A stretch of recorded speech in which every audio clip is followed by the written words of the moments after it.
Welcome to the Tuesday, May 19th, 2020 electronic meeting of the Ann Arbor Planning Commission. The meeting is in accordance with executive orders from the governor to effect social distancing and mitigate the spread of COVID-19 virus. We intend to conduct this meeting similarly to an in-person meeting. However, please be patient if there are any technical issues. Public comment will be via telephone only.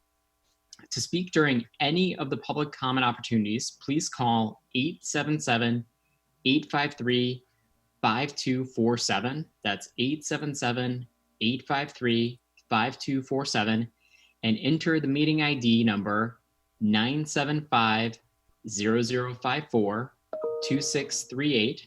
That's 975-0054-2638. This information is also available on the published agenda in the public section of, or the public notices section of the city website, and on the broadcast of the this meeting on CTN channel 16, AT&T channel 99, and online at www.a2gov.org/watchctn. And we'll begin the meeting with the roll call. Just rolls off your tongue, Chair Milstein. Commissioner Woods. Here. Commissioner Briggs. Here. Commissioner Mills. Here. Commissioner Milstein. Here. Commissioner Gibb-Randall. Here. Commissioner Ackerman. Here. Commissioner Sauvé. Here. Commissioner Abrams.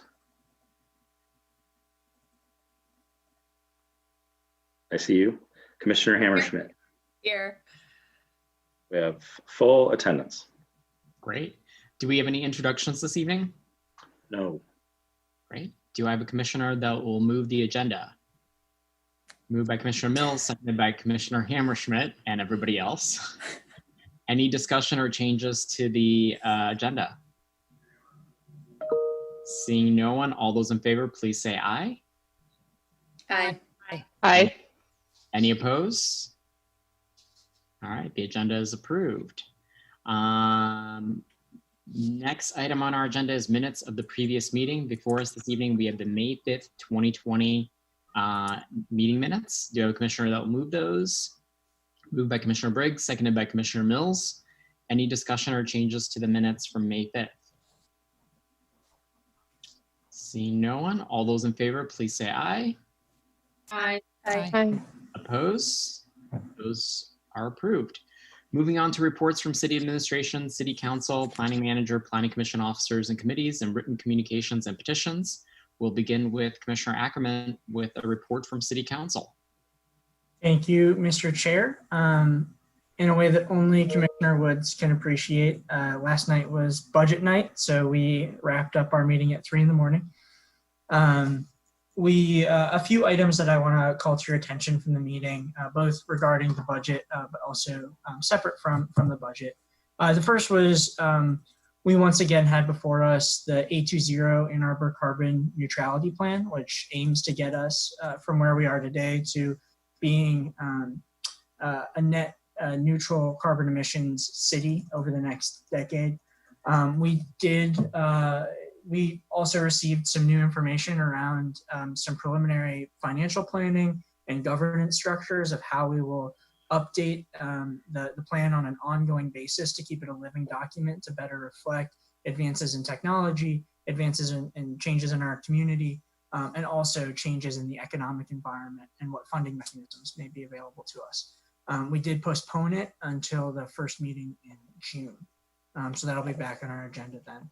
It potentially has implications to land use, which is why I bring it up here. There are certain engineering tools that we can implement to help us get to carbon neutrality, like, for example, alternative energy sources, solar energy sources, electric vehicles, but there's also just changes in the way that we live and the way that we structure our built environment. That'll be very relevant to this body.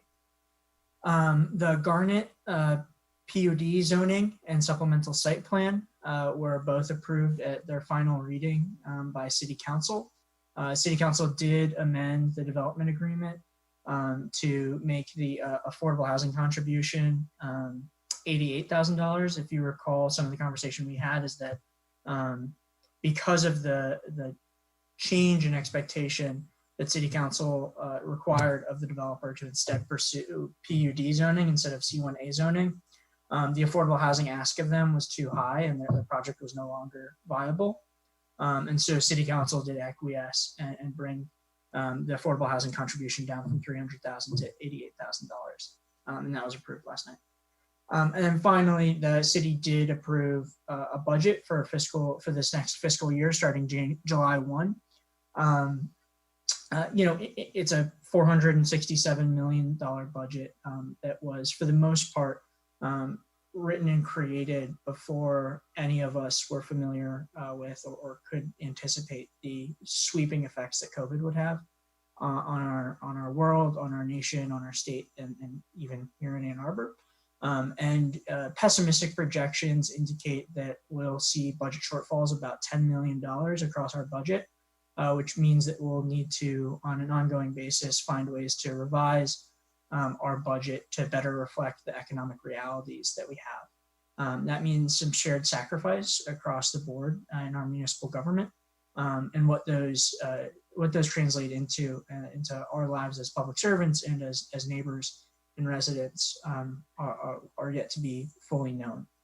City Council did amend the budget to reduce it by 1.2 million, but that still leaves ample room and necessity to reduce it even more. One example of a savings that the city may pursue that is most relevant to this body is to postpone the master plan.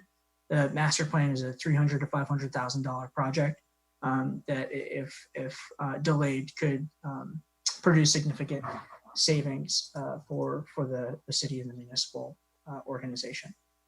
So no action on that yet, but know that is within the realm of reason. So I wanted to bring that to your attention. If you want a full comprehensive update on all the things that the city administration is kind of brainstorming and better articulating around what those cost savings in the future may be, I would encourage you to watch the second half of our work session on May 11th, and you can find that recording online at the city's website and also on YouTube by looking at CTN, our public access station. If you want to see some really dedicated public servants find ways that are not easy or fun, but difficult and trying to make sure that our budgets stay balanced while also protecting our basic services and pursuing our progressive values, I encourage you to watch it. It's impressive how quickly our organization was able to move and with the utmost professionalism involved. So that's everything for me. Thank you. Mr. Leonard, do you have a report for us this evening? Just two items. One, congratulations to Commissioners Woods and Gibrandel. They were reappointed to the Planning Commission last evening as well. So I'm sorry. Yeah, of course. Just suck you back in. Thank you for your continued service. I guess a fair warning to the Ordinance Revisions Committee meeting scheduled for next week. At this point, I don't have anything scheduled there. I'll keep you apprised. It's still on the calendar for now, but I will be making a decision on that meeting in consultation with the committee over the coming days. That's all I have. Thank you. Planning Commission officers and committees, any reports? Commissioner Gibrandel.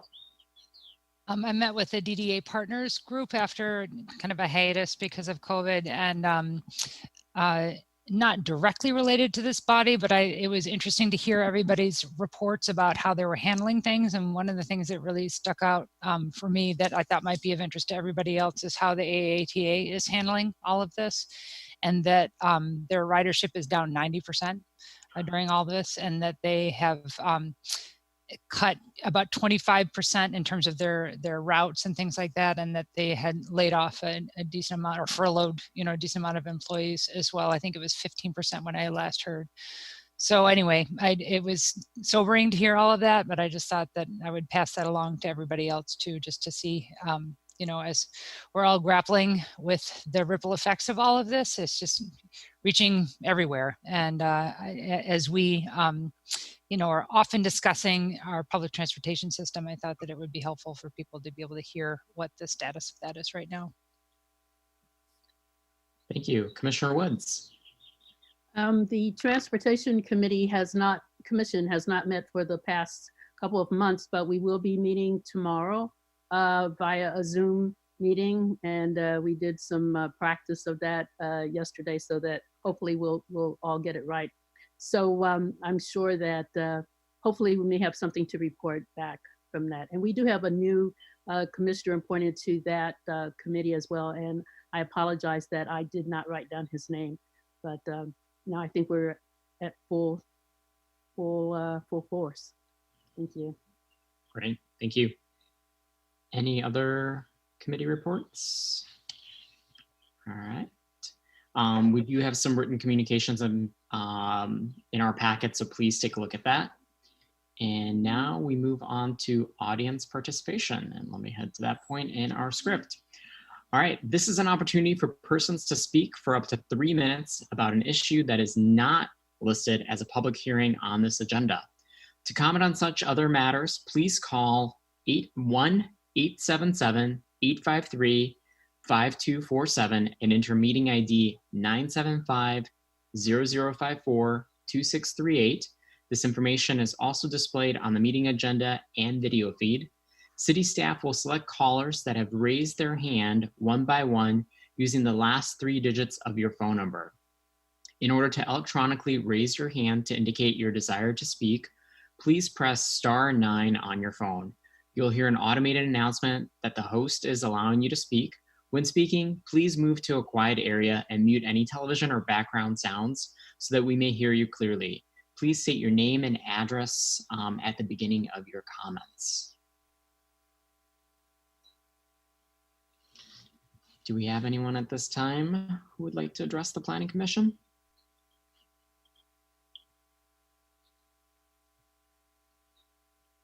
No indication. All right, thank you. So moving on to public hearings scheduled for our next business meeting, Mr. Leonard. Yes, we have one new public hearing item. It is Liberty Townhome Site Plan for City Council approval. This is a proposed plan to develop 9 3-story buildings of townhouse apartments on a 4.6-acre site located at 2658 West Liberty Street, tucked right near the overpass there for those looking about a reference point. Access is provided from a driveway to West Liberty Street. Each townhouse is proposed to have a 2-car garage and additional guest parking spaces are provided. It is zoned R4B.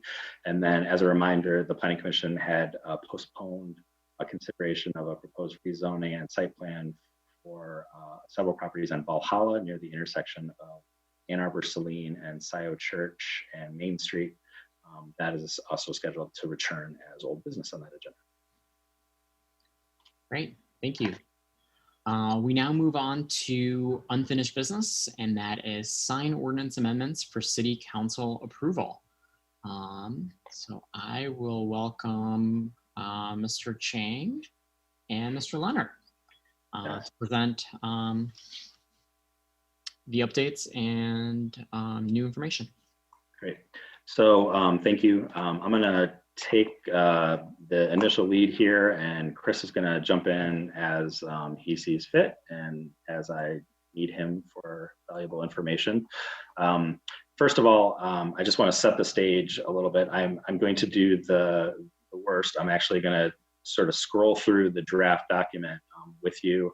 And I feel that that's important to do so because I don't think that the draft that was included in your packet did a good job of summarizing sort of the outstanding changes that have already been discussed by the Planning Commission, any outstanding issues. They're modest in quantity, so I don't think it'll take very long. It also points out a couple of particular discussion points that I'd really like your, if we can get to a resolution on this evening, I feel like we'll be in a good position to potentially advance this to City Council for consideration. That revised version that I'm going to share with you has been provided both to you as commissioners. It's also been shared on the website, and it's also been shared to those who we know have been actively following this ordinance development as well. So we've shared that as widely as we can. As a reminder to set the stage, our sign code, like many aspects of our code that we discussed, particularly in the development of the Unified Development Code, had evolved over a long period of time. The sign ordinance is no different from that. The sign ordinance, I think, technology and practice in signage has outpaced the amendments to our sign ordinance. Additionally, there was a really significant court case at the Supreme Court. It's the Town of Gilbert versus Reed. And the Supreme Court essentially, I'm not a lawyer, I'm not giving you legal advice. However, the Supreme Court said that those sign ordinances that basically rely on the content of the sign as regulation have a higher propensity to be found unconstitutional. That is, many of the aspects of regulating signage should not be dependent on the specific content of the sign itself as a balance of public welfare and protection of free speech opportunities. And so our current ordinance has many provisions that specifically relate to specific content on signs. It defines signs based on that content, and in some cases, not all cases, very specific ways. And so for a variety of reasons, we've undertaken the opportunity to update this. We did work with a consultant, Giffords Webster, that really progressed us quite far along. And then most recently, we've been working on this from a staff perspective, also with the involvement of our attorney's office, and several already considerations by this board, both at formal public hearings as well as at working sessions. And so my goal to go through this briefly is to present to you and the public an overview of the major components of the code, some changes that we have made based on prior discussions, and again, a couple of discussion points that I'd like to come back to after I go through the presentation and see what desire the Planning Commission has in this regard. Any questions before I get started? Okay.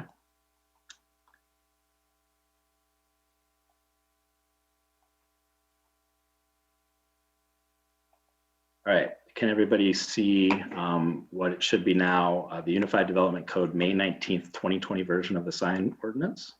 All right.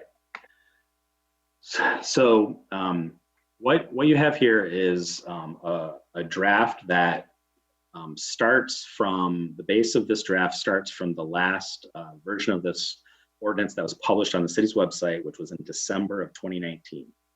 I think the specific date was 12/13/19, and that was also linked in a memorandum that I provided to both the Planning Commission and the public. And all of the annotated changes are either have been discussed by the Planning Commission or those discussion points that I'd like to seek resolution of this evening.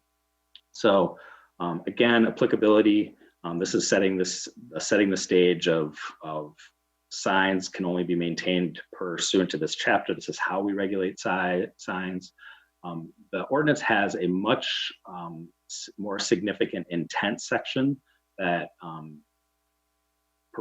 seeks to provide the basis about why these regulations are important to us. And they meet a lot of community goals. They meet safety goals, quality of life goals, economic and development and property values, helping us navigate our way to businesses and locations within the city, avoiding nuisance-like conditions, and even sort of fundamental emergency response type of public safety as well. And so the intent section has not changed since the previous version that you have seen, but it is more expansive than our current sign ordinances. Like our current sign ordinance, we flat out prohibit a variety of types of signs. Many of these have been carried forward from our current ordinance. Some of them are expanded. Some of the new ones that have evolved from our current ordinance are things like inflatables, feather flags have been sort of a new type of sign that have been present in the community since our ordinance was drafted. Rope lights, string lights, or similar lights that are attached to or surrounding or otherwise drawing attention to a sign. This is a new provision. Signs that might emit smoke or vapor or matter or sound or odor. I I can't say that we've faced a lot of permits in this regard, but this technology seems to be evolving relatively quickly. So our intention is to reduce such nuisances in the community. And then we've added a sort of a large scale signs with a sign area over 200 square feet, which is our maximum sign size for districts in the city. Perhaps the most helpful evolution of this ordinance, if you are our zoning coordinator, is this calculating sign area. In our current ordinance, we have language that calculates sign area only as it extends to message units. And in fact, we restrict the number of message units or words or attributes of a sign that can be included on a sign. It's very difficult to measure. It's very difficult to enforce. Again, it is starting to look at content of a sign versus larger impacts of the sign itself to the community. So what we've done here is try to be much more detailed about how we intend to calculate sign area. And again, this has not evolved from previous versions that you have seen. Not only do we provide a significant amount of text in some of the ways that we measure signs, whether they have, they're illuminated from the back, whether they're temporary signs, whether they're even three-dimensional signs. One of the things that we do in this ordinance is we seek to actually provide a lot of illustrations that makes it very understandable for both users, the public, sign contractors, businesses, and certainly us as we interpret and issue permits and respond to permits based on the ordinance. Sign height, minimum height and maximum height is still very similar to how our current ordinance reads. Changeable copy and electronic message signs is similar. It still has a limitation on the total area of a sign that can be allocated to that use. One change from our current ordinance that is reflected in the draft that you've seen previously and that has been presented previously is that electronic messages signs now can't change more than once every 15 minutes. This proposed ordinance would allow such signs to change not more than once per minute. So from 15 minutes to 1 minute restriction on duration of sort of a static image of those electronic message signs. Sign illumination has been something that we've talked about in a significant, large extent. We've added a lot of requirements around lighting. It has to be a constant color and intensity. It can't be shifting colors. It can't be, as we've already shown in previous, it can't be blinking. It can't be spinning or anything like that. It has to be in a manner to prevent glare.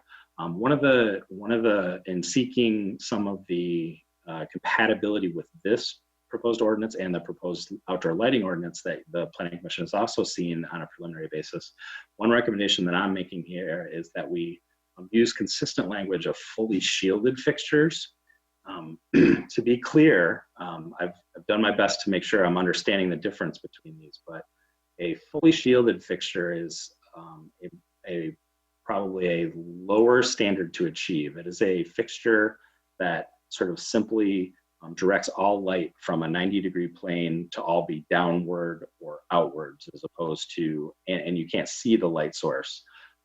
A full cutoff fixture takes that a little bit further and says not only does that plane apply, but there's a limitation on how much within the first bands of degrees around that plane, only a minimum amount of the light is permitted within that band as well.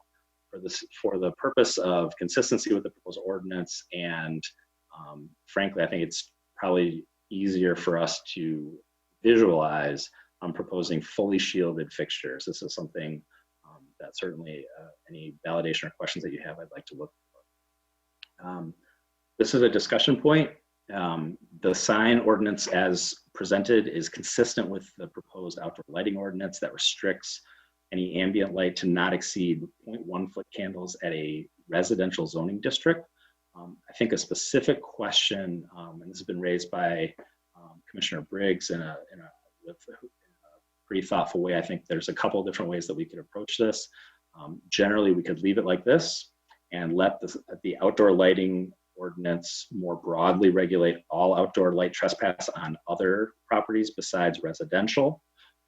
We could strike this altogether and just similarly let that that ordinance govern all light trespass, or we could attempt to bring in additional levels for light trespass specifically for signs at non-residential property in any sort of level or characterization that we desire.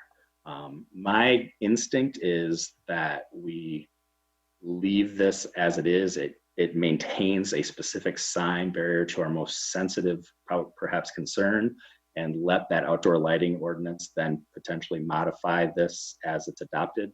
That's a specific discussion point I'd like the Planning Commission feedback on. When you're externally lighting a light source, it has to be mounted above the sign again, so it's pointing downward generally as opposed to upwards. There are exceptions to this. The illumination requirements would not apply to a internally illuminated sign box. It would not apply to lighting placed behind opaque lettering that sort of had a halo effect, if you will.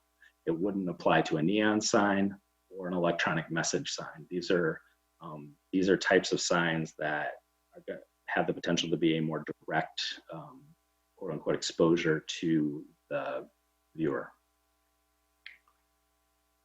Electronic message sign illumination is consistent. We're still requiring limits on nits of those electronic signs that are particularly suited to regulating by nits. They are controlled in such a way. We're limiting the amount that would have to happen between dusk and dawn. We are adding some language that's, both adding and maintaining some language that says that it has to maintain a light meter. It has to be able to automatically dim to respond to ambient light. We've added language that say, if requested by the city, they're going to have to demonstrate compliance with NITS and the availability of that equipment to dim and sense light meters so the sign can respond to that. The electronic messages signs have to change within that no more than 1 minute time period instantaneously. They're not permitted to have any sort of fading or spinning or blinking or dissolve effect. It has to be sort of a instantaneous changeover of message. And if the light sources fail on that screen, it has to default to a black screen as opposed to a emitting light screen. Illuminated signs, they have to be turned off on, if a lot doesn't contain a business, you have to turn them off between 10 o'clock at night and 6 a.m. And on lots that do contain a business, currently the draft is that they have to be turned off at least 1 hour after the close of business, and 1 hour, they can't come on before 1 hour of business opening. This is distinct from the proposed lighting ordinance, which sets those similar additional windows for half an hour. And I think that makes sense for us to be consistent on those as we consider those going forward. And that's another point that I'd appreciate Planning Commission feedback on. Addresses are exempt. You can put address numbers on your property. They can be different sizes, whether they're residential or commercial. If you're projecting a sign, any sort of structure into the right of way, you need approval of the city. You can't interfere, of course, with street signs or visibility. Awning and canopy signs shall be printed on or hung from the awning or canopy surface. That is to say, you can't have an awning and have a sign sort of projecting off of that awning. This is intended for those structures to read in their more traditional way. They can have signage affixed to them, but they shouldn't have signage sort of affixed on top of them or projecting out from them. Safety and maintenance, I'm sorry, these should be itemized by number, so we'll certainly correct that. We've added a lot more standards from our current ordinance about how we will specifically measure a sign that is not meeting our safety and maintenance expectations, whether it has vegetation growing through it, whether it has a high degree of peeling paint. It gives us lots of opportunities to say that this is not meeting our safety and maintenance requirements. This is a new section from the previous version, starting with letter G here. We are specifically determining how these sign regulations would apply to previously approved PUD districts, because those are not generally listed in all of our references here. Generally, we're saying when a PUD is located within or abutting the DDA district, it would be a D1, D2, C1AR set of regulations. When it is not abutting that and it only allows residential uses, we would therefore apply the residential sign restrictions. And then for those that are mixed use or don't allow residential uses, it would be the other mixed use and non-residential special purpose district. That'd be similar to our commercial districts, for example. Some helicopter flying over my house. This table summarizes that from below. And then we also are now saying, and for future PUD districts, as part of those supplemental regulations, we're going to declare which provisions of different types of zoning districts we want to apply to that particular PUD district.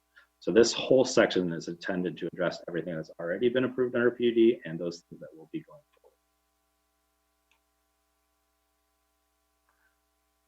forward. This is the meat of permanent signs, and there aren't changes from previous version. We are now more specifically defining signs. Right now we have any signs attached to a building under our current ordinance. We're starting to break those into projecting signs, wall signs, and then awning signs and canopy signs. The overall size that is afforded to all businesses is the same. It's up to 2 square feet of area per 1 linear foot of business frontage. We are maintaining a provision for wall signs, for example, that we aren't placing any maximum quantity of wall signs. We are placing a total on the area. But if you want to use up your area with 4 signs, wall signs, that's permissible. If you want to do it with 1 sign and use all that area, that's permissible. We are changing wall signs to say that they have to be located on the lowest 20 feet of the building, or if the building's 45 feet or higher, within the top 15 feet. So essentially we're encouraging that the wall signs are going to have to be corresponding with the street front access, or for taller buildings, if somebody would like to put a wall sign closer to the top for a wider visibility, they have the option to allocate some of their existing square footage up higher. Nothing in the middle, however. We are putting limits on projecting signs. That's not a limit that we have now. Putting a height on those as well. Maintaining a restriction that any signs that do project into the right of way have to maintain clearance. And as we indicated, any sort of awning or canopy signs are going to have to be entirely within those structures, and those are also a maximum of 1 per business frontage. Similar area, again, no change in the total amount of area for other business districts. You'll see by the addition of the PUD table I already showed you, that just moves all of the table references down 1. That's what you're seeing with those changes. Here, for the first time, we are providing freestanding signs, 1 per street frontage, minimum setback of 5 feet. They have to be a minimum of 200 feet between each freestanding sign on the same premises. This would come into play so that you don't have 2 in close proximity on a corner, for example. There's going to have to be a separation between those signs to meet that separation requirement. And then similar standards applied for the other types of sign as we saw previously in the downtown districts. Residential zoning districts. This is a change from the previous version, and this was something that the Planning Commission specifically asked us to get some other community feedback on. We did a narrow survey about allowing signage on 1 and 2 family residential. The previous draft provided no such signs. We got that feedback back. It was, I'll let Chris summarize that, but I think it was generally supportive of that provision. We also, from a staff perspective, wanted to make sure that we were allowing things from that notion of flexibility of signage without content, things like not only perhaps a property maintenance contact, but also a historic marker. Making sure that we're providing the opportunity for a variety of signs, in this case on a relatively limited size and scale basis. That would be, we're not proposing any height or placement restriction for that. One per building. Keep in mind, one question that has come up through this whole review. If you are proposing signage within a historic district, you're going to have to satisfy both the zoning ordinance and the historic district requirements. So, for example, in this case, even though this doesn't have a restriction on the placement of a sign for a single dwelling unit, the Historic District Commission might have such requirements that would still have to be applied for a signage in that circumstance. A change from our current ordinance, we are breaking down the types of signs that are available to different sizes of multifamily instead of just one category of multifamily. So 3 or 4 dwelling units can only have a wall sign. Buildings with 5 or more dwelling could potentially have either a wall sign or a freestanding sign, or both, up to the maximum of the size limitations projected. And then non-residential uses also have a wide variety of size restrictions and requirements. This is going to be non-residential uses in residential districts. It could be a church, it could be a school, those types of uses. And again, not other than the addition of 1 and 2 family units, this is not a change since the last time you've seen it. Window signs is another change. We've added a clarification of interior and exterior window signs. In residential districts, we're allowing interior window signs in any window without any maximum sign area. This would be me placing a poster against the inside of my bedroom window or something to that effect.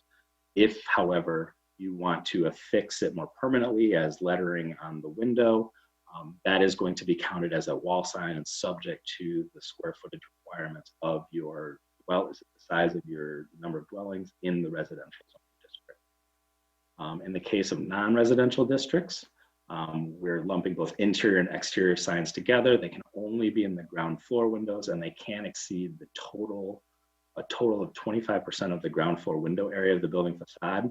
This is intended very specifically to allow the flexibility that if, you know, for example, you had 4 equally sized windows, you could potentially fill up one of them with signage, but then the other 3 would have to be completely open.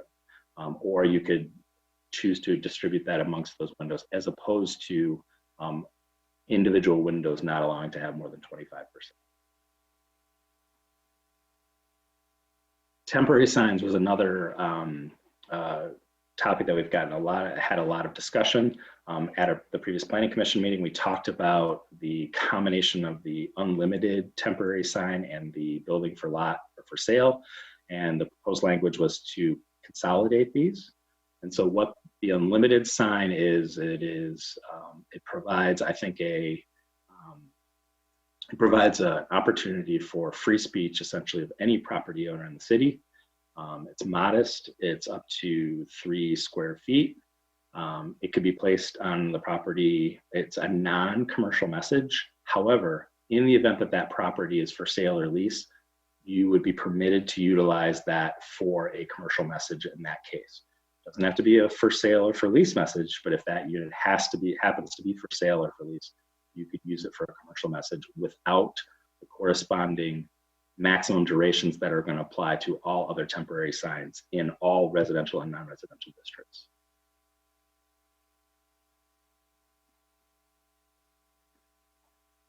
No changes to the sizes of those. As a reminder, this is providing sort of a scalable amount of square footage based on the size of the lot, maximum number of freestanding or temporary signs on a temporary basis, and all limited to a maximum duration of 65 days with at least a 30-day break period in between any subsequent displays.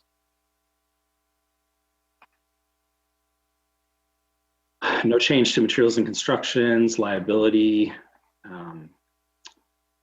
So now we get into when permits are required. Another specific change that was discussed at the Planning Commission was eliminating the requirement for temporary signs in commercial districts. Previously, we had only exempted residential temporary signs from that requirement. So this is responsive to that Planning Commission direction. There have been a lot of questions about how that will make enforcement more difficult, and I agree that it will. Temporary signs are inherently difficult to enforce.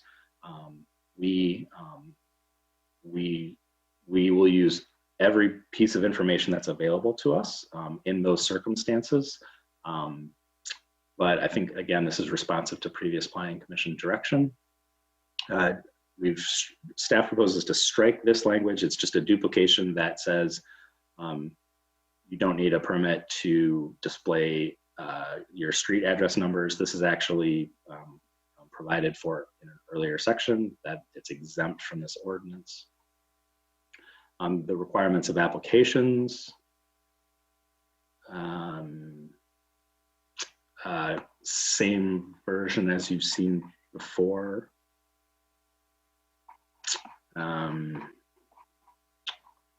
Non-conforming sign changes have not happened. This is sort of the meat of questions about how signs may be able to be continued or not continued. These are the standards by which you can or cannot continue use of them. And these are the standards that we would then apply when we are making reviews of permit in those questions as well. Through this ordinance, there will be some signs made non-conforming because we're reducing this maximum size of some for multifamily, for example. I don't have a comprehensive inventory to say how many of those. Like any zoning change, though, that if they were legally established under the current ordinance, they can continue under these restrictions. However, there are going to be these provisions in which they wouldn't be able to continue. If they totally replace it, if it becomes damaged, if the business goes away, those are triggers at which we might then be able to get compliance. And then it's also going to, of course, apply to any new sign permits and new signage requests from the city. A typo here that I just pulled out. Sorry, we're in the home stretch. This is removing a specific provision that was, I think, came out of our existing sign ordinance about sort of some additional enforcement powers of the planning manager. I am not a judge, and I think it makes sense for our sign enforcement to mirror the enforcement of other provisions of the UDC in the city, and so I'm proposing to strike this. No change to this. This is the generalized terms of categories of districts when we're referring to a non-residential or a non-residential and special purpose district. This is the ability to find out which specific zoning districts that means. And then we're getting into definitions. These are not all the definitions. These are those letters of our definitions that have changes that you have seen before. The most significant ones at this point that I will call out are the window. Well, in the definition of signage, we have reflected the new, the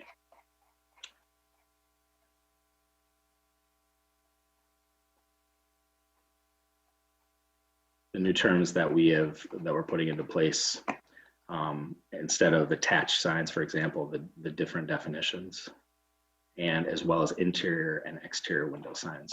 So here we've now added canopy sign. We've added freestanding sign instead of a ground sign, neon sign. I'm not sure that was defined before. Projecting sign, and then the provisions of both interior and exterior window signs. So from my lens, I feel like this particular draft is responsive to the changes that you have previously directed. A couple other staff suggestions that I think are pretty minor in the context of the draft. I'm happy to address any questions.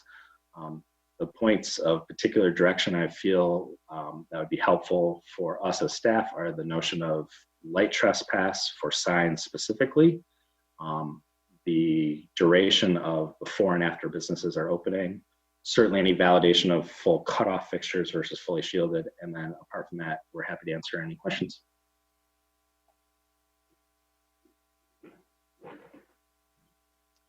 Thank you, Mr. Leonard. At this time, I would like to open up a public hearing on this item. This is an opportunity for persons to speak for up to 3 minutes about the proposed amendments to the sign ordinance. Public comment may be made by calling 877-853-5247 and then entering meeting ID 975-0054-2638. This information is also displayed on the meeting agenda and the video feed. City staff will select callers that have raised their hand one by one using the last 3 digits of your phone number. In order to electronically raise your hand after dialing into the meeting, please press *9 on your phone. You'll hear an automated announcement that the host is allowing you to speak. When speaking, please move to a quiet area and mute any television or background sounds so that we may hear you clearly. Please state your name and address at the beginning of your comment. Caller ending with numbers 955. You have 3 minutes to address the Planning Commission on the proposed sign ordinance. Good evening, Planning Commission, Kirk Westfall, 3505 Charter Place. It's great to see all of your faces, even though digitally. One day I'll see you in person. Thanks so much for your hard work on this. I understand how important it is to get this ordinance in place, and you guys have spent a lot of time on it and a lot of consultant hours. So that's, you know, getting everything buttoned up in terms of legality and intent and being content neutral and how to measure. These are all going to help staff and I think the community in the long run. I sent some lengthy comments, so I won't repeat all of them here, and I'm sure you don't want to be making changes on the fly tonight, but I guess I would just want to observe, I was concerned about the changes that have been made since the consultant did the community exercise and the visioning and their tools that they deployed for people to participate and map in, which I thought were great. The deployment of this small survey regarding signage on, 1 and 2 family structures was concerning because it ended up contravening the feedback that the consultant got. So I understand there may be some issues that we have to work out with historic designation and other ways of allowing those types of signage to continue. But my overall feeling about signage on homes, particularly in student rental districts, as you might have gathered, is quite negative. I feel like it is a self-fulfilling prophecy for a lot of these neighborhoods when you go down blocks and it's just house after house after house with Oxford or Wakefield properties or you name it plastered on the front. I don't think it lends itself to a mixing of uses and a diverse community. I guess another larger observation I'll make is it seems like a lot of this, I'm sorry, is that 3 minutes? 30 seconds more. 30 seconds. A lot of this is playing defense, I feel, and a lot has changed in terms of technology and what we expect out of our city and the degree of urbanization we're seeing. So, I mean, we started out with GPS, now we have smartphones. I guess I was surprised to find that the sizes of permanent signs really hadn't changed measurably at all. My other concern is that I'm afraid that the temporary signage will be abused because people can basically deploy them for 2 months on and then take them down for a month and then cycle back, and there's no permitting involved. So those are the highlights of my concerns, and thanks for your consideration. Thank you. Is there anyone else in the audience who wishes to address the Planning Commission in regards to the sign ordinance? No one else is requesting. All right, seeing no one, I will read the motion if I can find it. One quick second.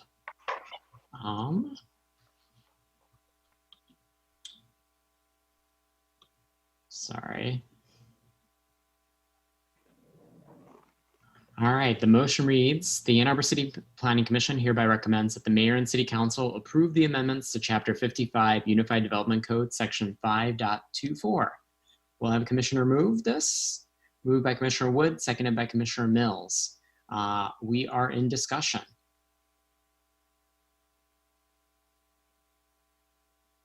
I'm happy to start if nobody else. Commissioner Woods. Just a couple of questions. Mr. Leonard, just two things occurred to me, and I just wanted to make sure that these are covered in the sign ordinance. But what about signs that are painted on the sides of buildings? And I know people probably don't do it a lot now, but there are in some cities there are people will on the side of a building actually paint.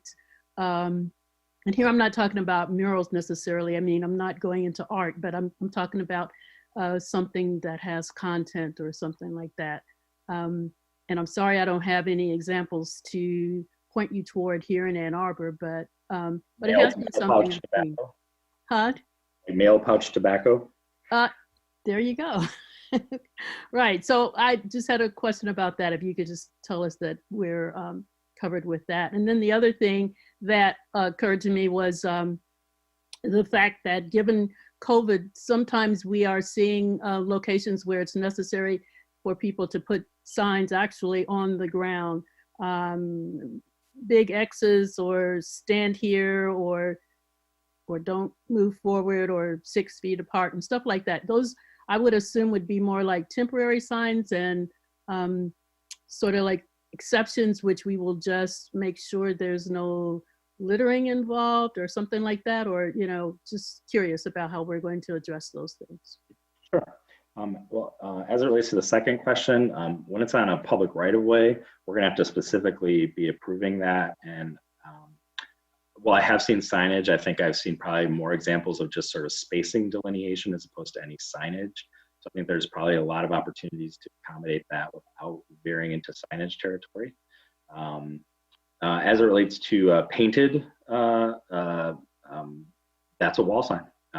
Whether you're affixing something on a box to a wall or you're painting it on the wall, the way our definition is, that would be a wall sign. It'd be subject to the size restrictions of that business, calculated based on the lineal frontage.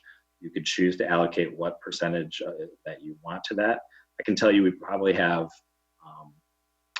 that is an occasional question of conversation as to, can we put up a mural versus is it a sign? And so in that regard, we look for commercial messaging, frankly, as a determinant, and it's not always cut and dry, and we have to sometimes make those determinations. But in short, you could provide, we would allow that kind of sign as a wall sign, and do currently.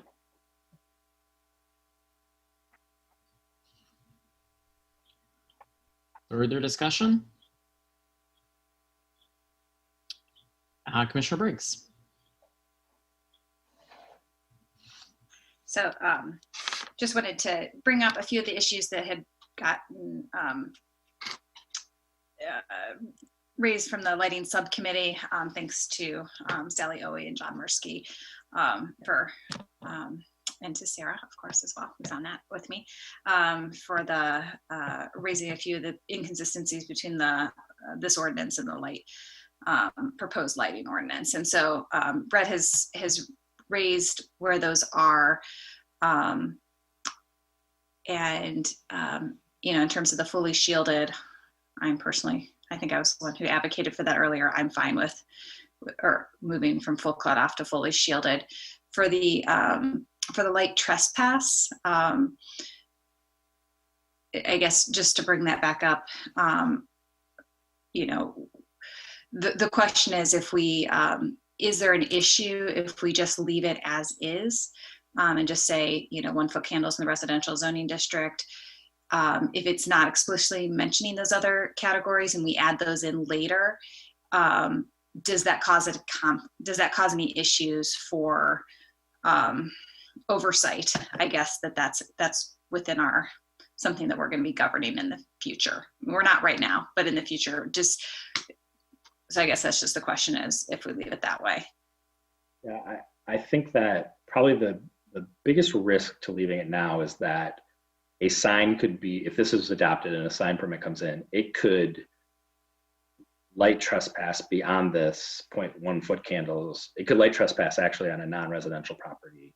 So it would only be subject to what minimal lighting standards we have currently. As that ordinance is adopted, I don't think that it's going to be a consistency problem if that has additional standards, that as long as that's adopted in such a way that it broadly applies. I am presuming that's the intention of the Planning Commission considering this, is not to say that we somehow think that sign illumination warrants additional flexibility than other outdoor lighting. And so given that, I would say that if there's a downside to leaving it like this or without any ambient light trespass as part of the sign ordinance, is that there's going to be a window of time where we're relying on our current ordinance prior to adoption of anything more progressive. Mm-hmm. Yeah, and we weren't sure. We didn't want to create a situation where it has to be changed in multiple locations. I know we're trying to avoid that. This would be a little bit of redundancy, but I don't know that I would anticipate significant shifts in this standard moving forward. So I'm not sure that that's particularly challenging, but yeah, I think it's that gap. But if that package is to progress, what we might just do is then include alteration to this then at this point for that inconsistency, and we might at that same time then modify this and say see section such and such in the outdoor lighting, and that might be the time to make the decision then to eliminate it. This, but for now, I think it's safe to leave at least this in. So at least over foreseeable future, we're protecting residential zoning districts from light trespass from lighting with signs. Mm-hmm. That's my take, but I think it's definitely a discussion point for the Planning Commission. And then the other one, just from the lighting subcommittee sort of perspective, I guess the preference might be to move to 30 minutes before and after, consistent with the lighting ordinance, but wanted to just get the feedback from everybody here as to what direction that the preference was.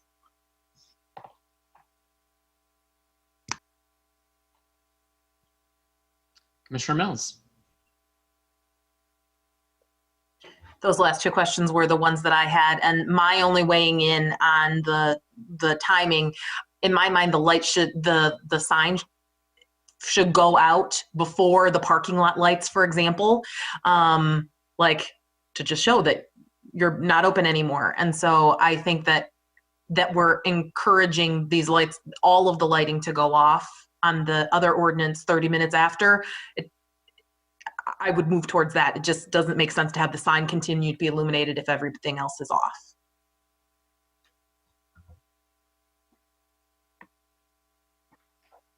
Commissioner Abrams. Thank you. I had a couple of questions about the table 5244. It's the one that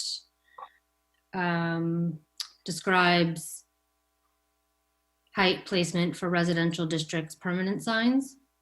I guess so. One thing I wanted to clarify, which came in the email from Mr. Westfall, was that I just wanted to kind of confirm that what I see here is that the restrictions are based on use, not on zoning. So it doesn't matter. Both. Right. Oh.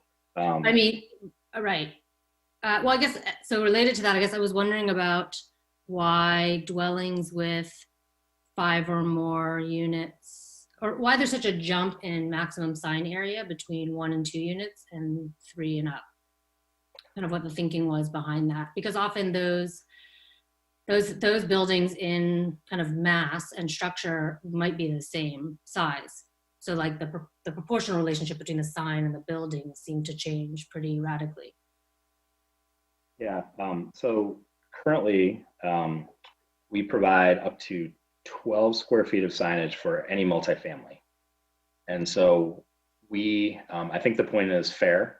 There's probably some scale similarities in some circumstances between a 5 unit and a 2 unit for that matter. But we thought that it we thought that perhaps it did make sense to use that as a further separation of signage. We're definitely giving larger, more signage. I don't profess that there's a perfect spot for that. I think that when you think about an apartment complex that might be 100 units in a residential zoning district, I think it generally might be reasonable for that to have more signage than a duplex. But this was just an attempt to segregate our residential uses, and particularly multifamily, into some smaller categories. It's a good point. I'm thinking in particular of the student neighborhoods that that the caller is referring to, right? So in that instance, they're all kind of single family homes, some of which are single family occupied and some of which are broken up into 6 apartments. So in that case, suddenly you have a 6 square foot of signage on what is ostensibly is a single family home. So I understand I understand a line has to be drawn somewhere. I'm kind of just questioning perhaps where it is or what that size limit should be. And I think I think a piece of it is also incrementalism, frankly. Like, right now we provide more opportunity than we will going forward in some circumstances. But yeah, if that's something the commission wanted to look at, we could certainly consider perhaps those cuts of dwelling units would be better and fewer. Maybe it's 1 to 4 instead of, maybe there's additional. I guess, and then the other thing I wanted to maybe just ask a question about that the caller also raised was one about enforcement. And this is more maybe just revealing that some kind of ignorance on my behalf about the way in which things get enforced. But my assumption is that, the person who's going to probably make the complaint is a neighbor, right? Somebody in the neighborhood who's unhappy. And is it the case that like a dated photograph of a sign would suffice as evidence of the kind of start date of a temporary sign, say, if they were claiming that it had been too long, or is it the witnessing by a city official? Maybe. So I can tell you from our experience, generally in enforcing ordinances, the best success is when a city agent personally witnesses, documents, and conducts all aspects of that enforcement, whether that's zoning, whether that's building, you name it. When we have the ability to personally observe, witness, and follow up on that in relation to ordinance requirements, that is the best. The next thing we do is we start relying on evidence. And that evidence could be photographs that we can determine and reliably rely upon that they're from a particular date and they accurately represent something. Sometimes we look at past records, we look at past permits, we look at past planning commission action, we look at past zoning board of appeals action, we look at building permits, we look at rental housing inspections, we look at historic photographs, we look at GIS aerial photographs, we frankly look at Google Street View, and we do our best to put together our best response to that particular question. So the short answer is maybe. I can't say that if you call the city and say, my neighbors had their temporary sign out for 66 days, that will automatically translate into it coming down the next day. At worst, it's going to draw our attention to it. We're going to be able to start the process to do that investigation, maybe seek if there is documentation, or at worst, we're going to start monitoring that and make sure it's complying going forward, which ultimately is our goal. Our ideal goal is compliance. If we can achieve that without penalty or court action or tickets, that's good for everybody. So does that help at all? It does. It does seem like the temporary sign provision is going to be very difficult to enforce. And I would say that's true now. I mean, there are limitations now on temporary signs, and we're in that same circumstance. There are limitations on your ability to put a political sign in front of your home that is equally difficult to measure at times. Yes, sure. And And then I just had one other question, which was wondering why why there isn't a provision for temporary window signs. And in particular, I'm thinking about like holiday, maybe because we're coming off the conversation around holiday lighting from our last meeting, holiday signs, businesses which have their windows painted for the holidays that might exceed a 25% provision, but only for a temporary amount of time. Well, for residential, interior signs are not limited. So if you wanted to cover the interior of your windows with poster board, you could choose to do that. I don't know why anybody would do that. Generally, people like windows. No, more of like of businesses. For businesses, they do have the ability to do that interior and exterior window signage within that 25%. That gives them some flexibility. Yeah. Frankly, at times, it might come down to that judgment of signage versus art. Right, okay. But was there a reason why windows aren't included in the temporary? Like temporary says freestanding wall, but doesn't include window. I think it's because we're specifically providing some flexibility for non-residential windows flatly without being a temporary sign. I see, okay. Okay, that's all for now, thank you. Commissioner Hammerschmidt? Thanks. Well, first of all, I would be totally okay with the change to 30 minutes before and after business hours, just for the record. I think it makes sense. Commissioner Mills, your point about turning off lights in a parking lot before turning off a sign. But I wanted to talk a little bit more about the permanent wall signs. Based a lot on the correspondence that we got prior to this meeting. Is there, when we're talking about, I mean, we've been specifically talking about these property management signs. Is there ever, besides a historic district sign, another instance of a permanent wall sign on somebody's residence? Like, can we think of any other examples of why we need to have this in the first place? Since you said like it wasn't in and then we brought it back. I don't know. It's possible that there could be some instance of a home occupation that has a small sign, although we have some limitations on that in our current ordinance. It could be I don't know, it could be a parsonage associated with a church that might have a small sign designating it as such. That's a residential property, not necessarily the non-residential aspect of that. So I would guess they're out there, but I don't have a sense of quantity or a full range of examples.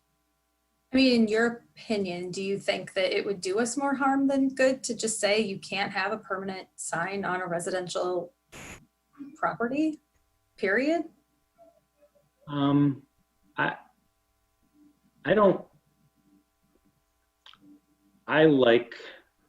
My preference would be to allow a small sign on a residential property so that you could put up a historic plaque, you could put up, this is the Hammerschmidt House.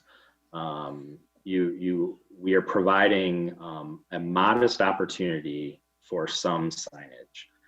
To not provide it is specifically limiting everything to temporary signage. And I think the modesty of particularly of the 1 and 2 family, 3 square or a maximum of 1 square feet, seems like a very reasonable balance. I don't know that, I don't have a desire to go out there and add a sign to my house if I know that that's possible. You can do now up to a 3 square foot sign on your single family home. However, now though, it's limited to the address and the name of the occupants. And again, towards the goal of we shouldn't have to see what's on the sign to understand if it's permissible or not. I think this is, as proposed, it's a reasonable balance. Okay. I mean, I take the point that when you're walking through, I mean, I lived in one of these neighborhoods in college, and you're walking around and like almost every single house has a property management sign, and maybe Alex has thoughts on this, like as a potential buyer, I don't know that I would want to be living in a neighborhood that just has tons of houses that, you know, are rentals. I mean, it's just maybe just, I don't know, that point sort of resonated with me. And then what Commissioner Abrams brought up about, you know, you can have these like 6-unit buildings or houses divided into 6 units. Like, does that then make them eligible for a bigger sign? Like, is that going to get us into, I don't know. These are just things that all of a sudden are now brought up for me. I don't know if they're concerns or not. My other question was from the other correspondence we got about the grandfathering of non-conforming signs. Is anything like that in there? Is that something that should we? Yeah. That's gonna happen. That's gonna happen. Not every time, but often when we make a zoning change, we're going to be creating nonconformities. Mm-hmm. And the way zoning works and the way signage works, being part of the UDC, is that if a sign is permitted now, if you are allowed to have a 3 square foot sign on your house now that has the name of your family and the address, and we now change that to say you cannot have a sign there, you are legally non-conforming. So then that goes into those non-conforming standards where you can maintain it, but you cannot replace it. You will not be able to expand it. If you seek a sign permit to update that, it will have to be fully compliant with the new standards. And so that will apply broadly, not only to that circumstance, but to, you know, if it were a projecting sign that was, the sign went away for a period of time, they want to reestablish it and it projected too far into the public right of way, the same thing would apply. So by changing some of these standards, we will definitely be creating some nonconformity. Some of them, frankly, might be just non-conforming, and that happens as well. But that's where we do our best when we are faced with that, or when it's brought to our attention. We do our best to do an investigation and make a determination where to go from there. But as far as the term grandfathering and zoning speak is legally non-conforming, it's allowed now. We change something, you don't have to instantly comply, but you're going to be limited in your ability to maintain that in the future.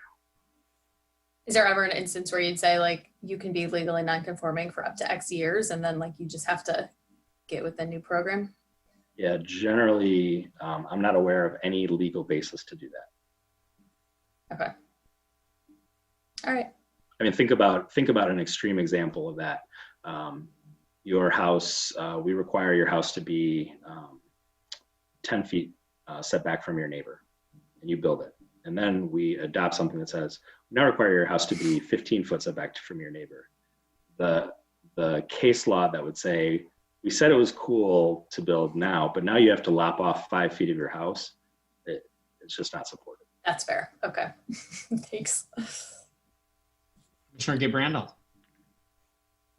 I'm wondering what, with the kind of seasonal window painting that happens, how does that fall into this?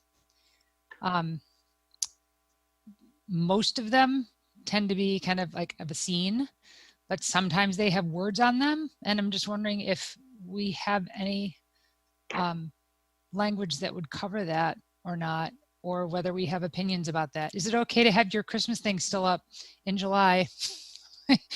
You know,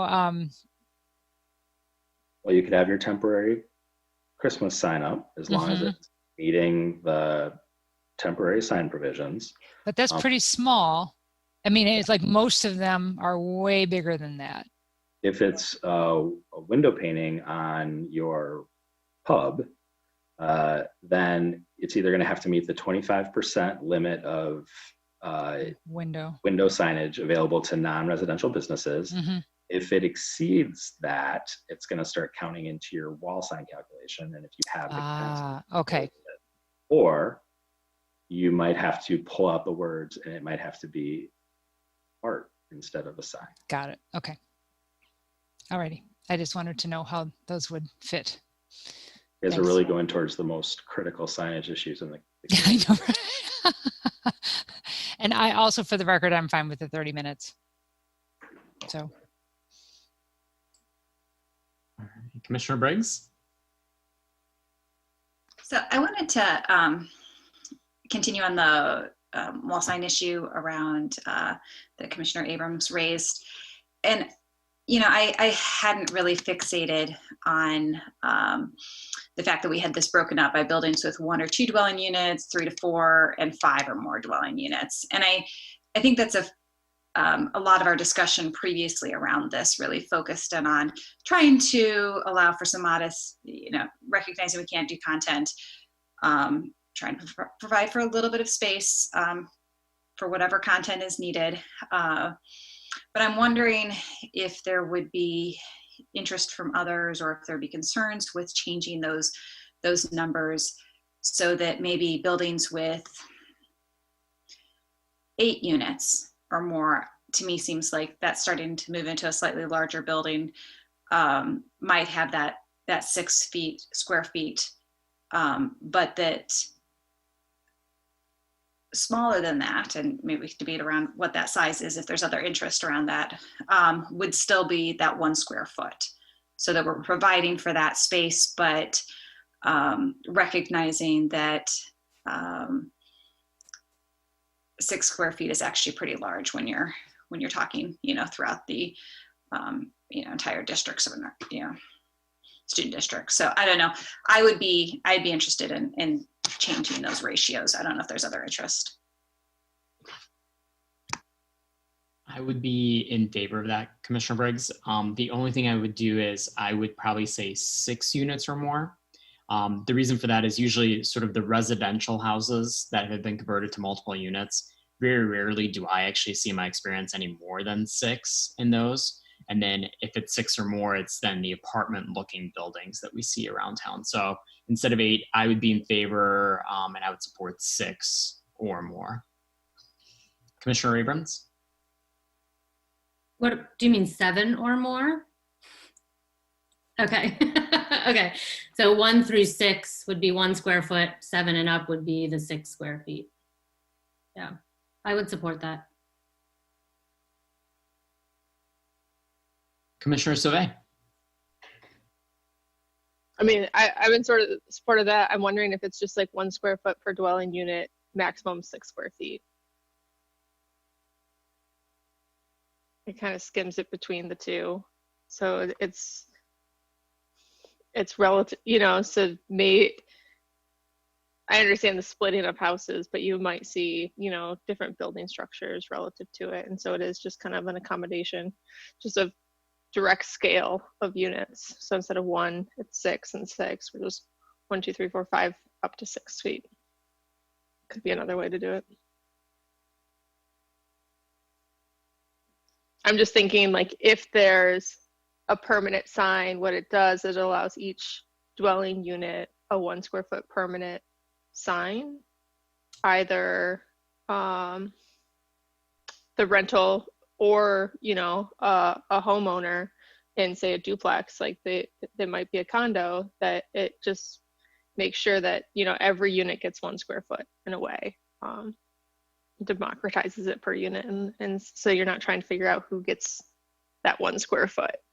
I think, you know, I think the comments when looking at this is a little bit between rentals and home ownership, and what that implicit bias might be. One, for understanding that you might be in a rental neighborhood, for its pros or cons depending on your bias, and also when you have the names of the signs, is it advertising, or depending on the condition of the buildings, is it actually just a red flag? Is it reverse advertising for some of these landlords? So I'm kind of mixed bags in terms of the rentals versus home ownership, and really what it says about a neighborhood or ownership. But that kind of 1 square foot per unit at least gives kind of each unit its own permanent space. Commissioner Gabrandel? It seems, I could see that looking really cluttered too.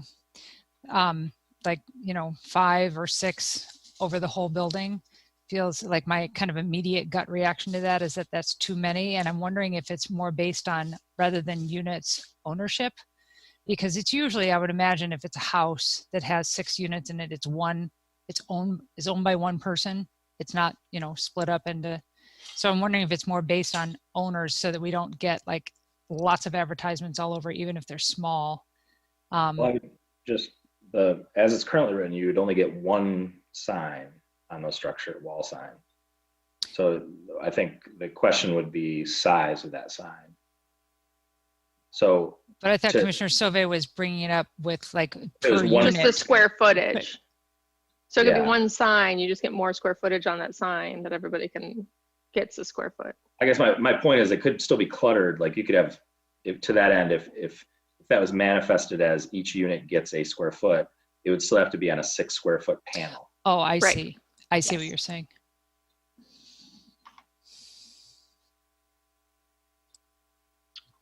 All right, Commissioner Mills. I would just weigh in that I like this idea of like thinking about what the different options and democratizing it, you know, effectively like scaling it to units. But because we only allow the one, I don't see how that how that put into practice would be beneficial. Like, so I think I like this idea of saying if you're 1 to 6 units in terms of the wall sign, you get 1 and it's a square foot. And then after that, you kind of go up to the next level. The point that I would want to bring out, and I just want to make sure that I'm understanding, because as we were talking about this, I was thinking about, this has largely been about permanent signs. I know we had this discussion previously about the temporary signs and the ability for people in the multifamily units or dwellings to be able to put a political sign or something like that in their window. And so when I just now went back and read the temporary signs, it seems like we're not allowing for that. We wouldn't allow for that if there were 8 units in the building, they're not allowed to have 8 temporary window signs. Is that correct? You could have, if it's a residential property, you could have an interior window sign. There's no limit on the number or size of interior residential window signs. So in an 8 unit, all 8 residents could put, vote for Chris Chang for president on in their windows. Okay, that's perfect. So it's just the wall signs, the temporary wall signs or temporary freestanding signs where there's a limit on the number and that is still scaled. And actually, to be clear, we don't, for that second, the temporary signs, we scale that by the zoning district, not the use within that zoning district as we have on the permanent signs. Is that right? Yes, and we scale it by zoning district, not by use, but we also scale it by the size of the business or the frontage. Right. Okay. Thanks. The window thing, the interior window signs are the ones that alleviates kind of my concern that I wanted to just make sure that was still there. And so I guess my primary comment is to just chime in saying, I think 1 square foot for up to or through 6 units is appropriate for a permanent wall sign.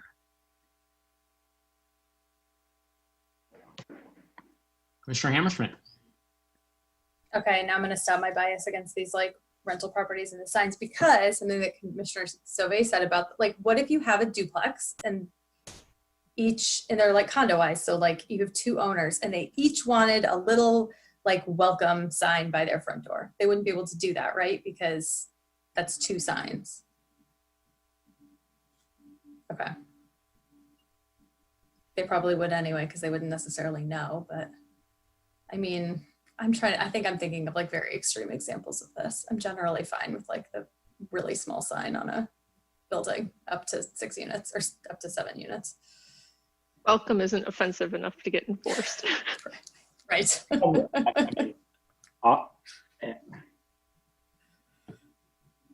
That doesn't seem like a concern of mine from an enforcement perspective. And if I had to guess, in many circumstances, those are probably going to be something that is more of an application hanging thing than probably a permanent sign, but I don't know. I don't know. I would never hang anything like that personally, but I'm just now, I mean, it's the, You would the never say fairness. welcome. I've never said welcome. It's the fairness aspect of like, you get one sign per building or per residence. You've got a duplex. Like, if they both want one and they're both very aware of this ordinance, like who gets it? You get one sign. Flip a coin. All right. So I guess So I was going to reiterate. When you're ready, I've got sort of what I'm hearing, but nope. I still have a couple of other things to talk about. okay. If that's okay. So I'm good with the 30-minute versus an hour. I think that's, I do like the idea of just making it so it's the same all throughout the UDC. With regards to mixed-use buildings, I think it's table 524-5. So when you have a mixed-use building, and I'm thinking like Main Street, Ann Arbor, for example, where first floor is commercial and second floor may be residential or additional commercial space. If someone's leasing or selling the second or third floor, for example, you're not allowed to put a sign up. Is that right? I understand you. It's a residential use. It's a non-residential, a mixed-use property, Mm-hmm. and a unit is for sale or lease On the second floor. on the second floor. Mm-hmm. So that property could have a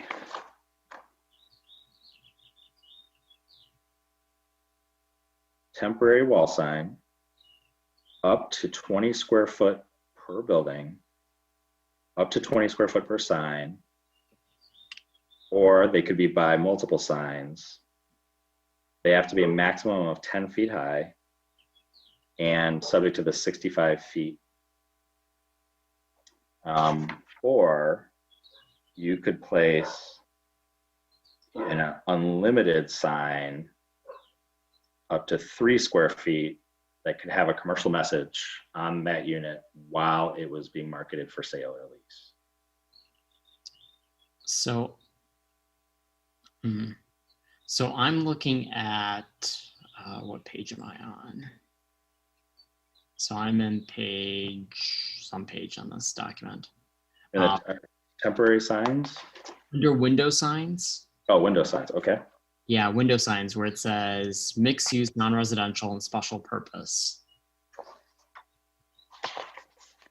I guess I think where I'm confusing it is this is for permanent signage. Is that right? Window signs it's an allocation of permanent signage up to a limit. So, and you're talking about a temporary sign. Well, I guess I'm also then looking along the lines, let's just say first floor is a coffee shop and on the second floor is a company that wants to display its sign that they're located in the window there.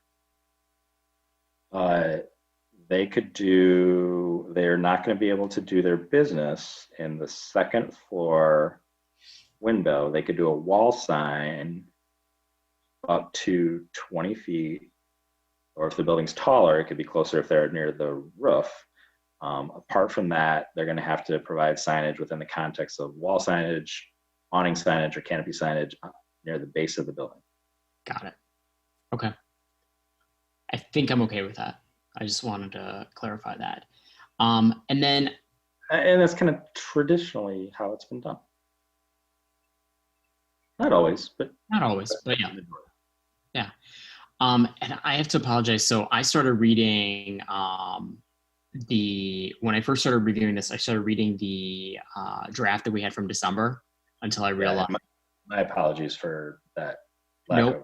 That was a misstep on our part.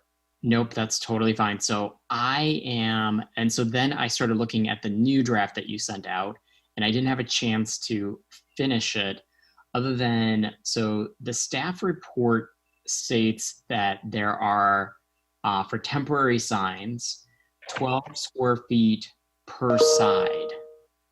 But I didn't see 12 square feet per side. I saw 12 square feet per sign. And so I don't know if maybe I ran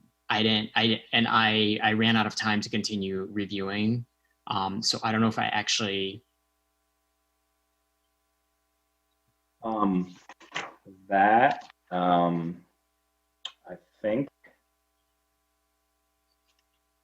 that was a reference to the previous exception. So I think that's an incorrect reference because that was the exception for a building for sale. Hold on. No, I think you're right. I think it should be sign, not face.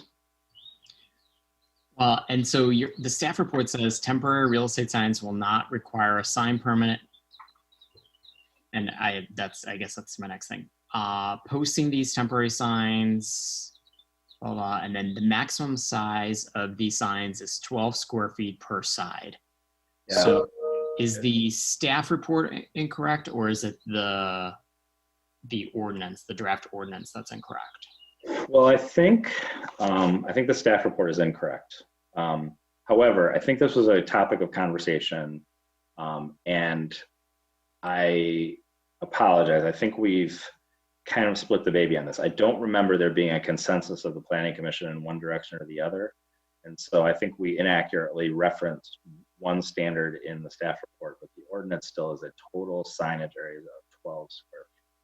So that would be maximum of, if it's a two-sided, it's going to be a 6 square foot. Yeah, I do, but I do remember a conversation about how that relates, frankly, to the typical real estate sign. Right, which typical is 18 currently, and that's not including, then we have issues with sign writers potentially of that. So, and then the staff report also says temporary real estate signs will not require a sign permit, which is great. All temporary signs do not require a permit.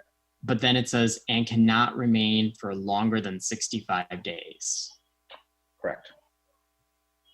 So a for sale sign, because then I started reading it and I didn't see a mention. Once again, I did not get a chance to the final draft of that for sale signs were exempt from that. So they're not. There used to be a specific exemption for that. Planning Commission in previous discussions chose to strike the specific exemption for real estate signs and instead incorporate a slight modification into the unlimited sign, which says that you can, so we have, it's an opportunity for like ultimate free speech that you can have a 3 square foot sign on a non-commercial message that is not limited by the 65-day duration. If in the event that you have a property for sale or lease, you get to add a commercial message to that sign up to 3 square feet for the duration that property is for sale or lease. As it relates to a freestanding sign, real estate sign, that's hopefully that agent is so good they're going to sell it in 65 days.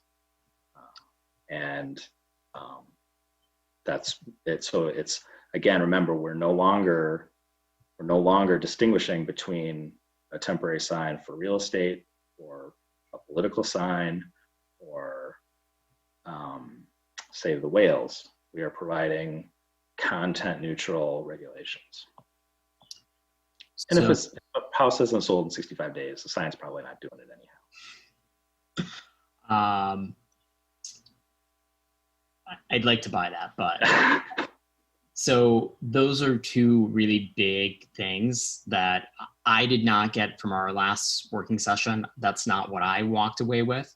That, real estate signs would be prohibited to 65 days, and then you then have to minimize yourself to 3 square foot sign.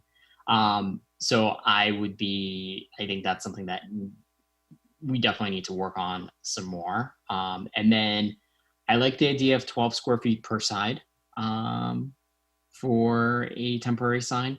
I think 6 square feet per side is something that's going to limit and cause a huge problem for, at the very least, the real estate community. So I think those two things I would not be in favor of first of all, voting on it. So I'd be in favor of tabling it so that we can further work on those two pieces. Commissioner Abrams. Oh, Mr. Leonard. I was gonna say, I remember we are also talking about height of those signs. It's currently restricted to 5 feet.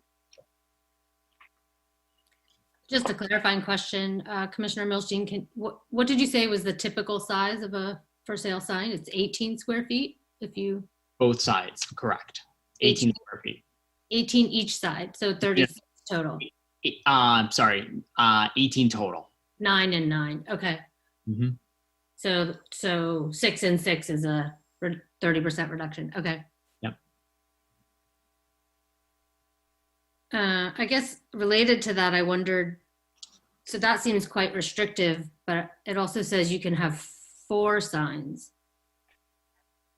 within one lot, which feels quite generous. So I don't know. I'm not thinking here now real estate specific. I'm thinking just generally about somebody having 4 2x3 2-sided signs in their front yard. Well, remember that intention is also to provide you the opportunity, say you want to support a candidate for president, for senator, for Right. state senator and state representative. Right. That also provides you the opportunity to have 4 signs to do that. Or I have 4 kids and they all play varsity sports, and yeah, I get it. Yeah.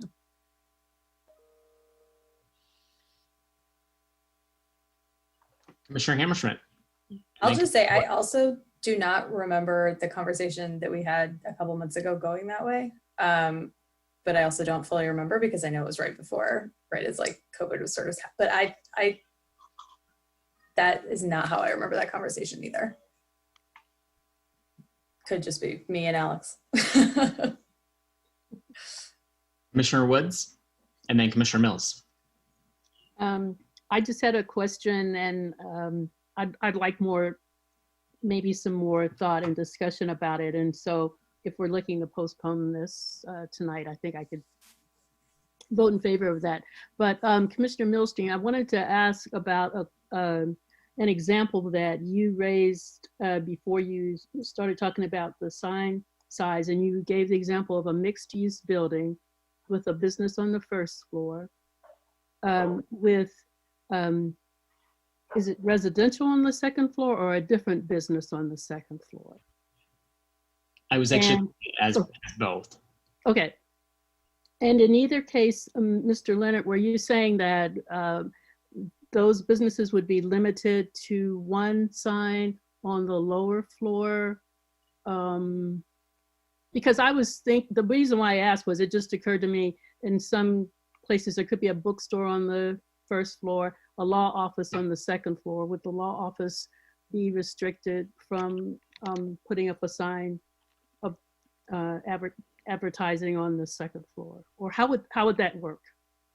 They could join a wall sign on the first floor. They could do signage or lettering on the window or door. They could do an independent wall sign on the building, so long as it did not exceed a height of 20 feet. Okay. And if they were in a building that exceeded 45 feet in height, they could also put a wall sign or projecting sign within the top 15 feet of the top of the building. But if they were in a 10-story building and they were on floor 5, they would not have opportunities to put signage right on their space.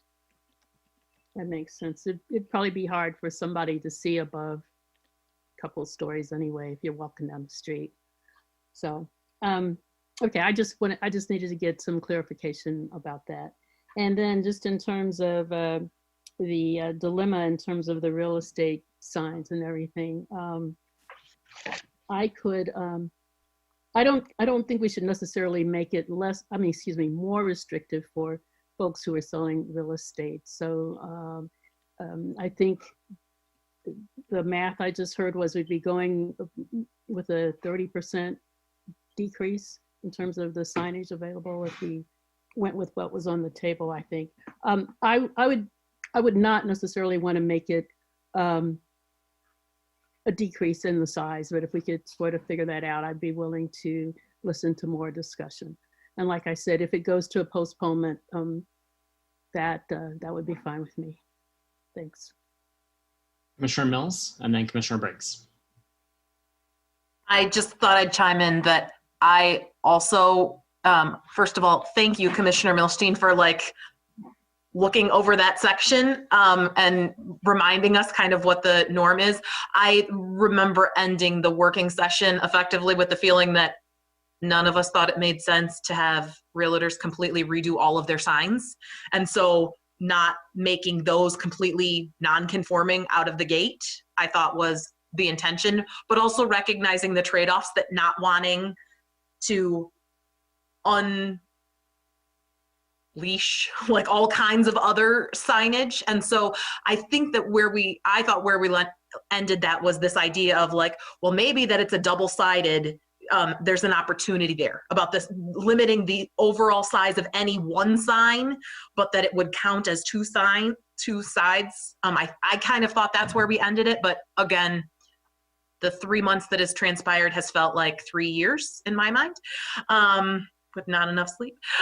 So I welcome others' thoughts, but I guess I would be like the third in line to say we know that there would be a whole bunch of, well, scrambling non-conformities for any new house that would go on the market, and I wouldn't want to try to sell a house in this kind of thing right now anyway. Yeah, I would be in favor of postponing it just so we can get that sorted out if it doesn't seem like that's possible at the table right now. Commissioner Briggs?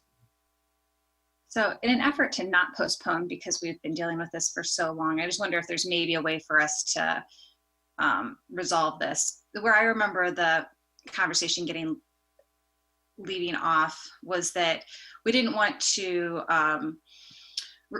force a reduction in the size of real estate signs, but I thought we also didn't exactly, there wasn't necessary desire to allow them to grow bigger from where they're at. So if the signs currently are 18, it seems like could we meet that standard where they're at right now? Instead of 12 square feet, that would be 9 square feet per side, right? So there's let me just, if I could, currently, we don't have that.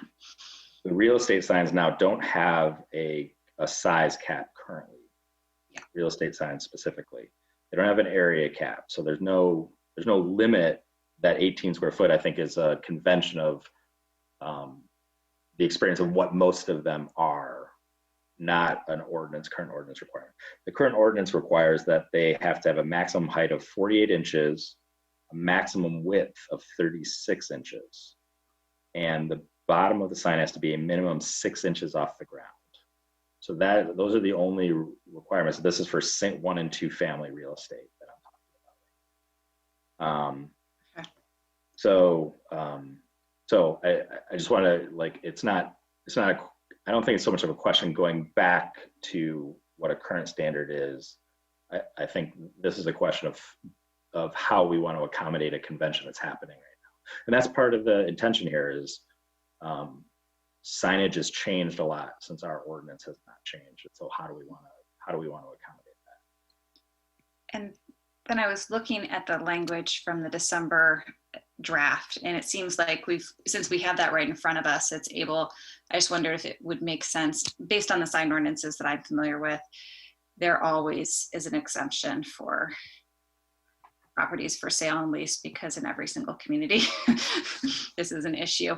And so pulling back in that language from the December where there was an exemption for properties that were for sale, I think exception, it says, when all or a portion of the building or lot is listed for advertised for, anyway, that's that exception. I just wonder if we might be able to pull that back in, if that would make sense. If that would just resolve the issue of having to, if those are the two issues, if there was consensus around it, if we might be able to just move it forward.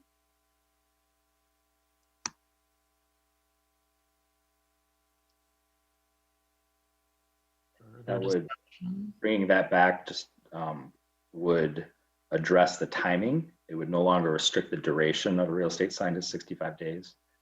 It doesn't do anything to change the current maximum size.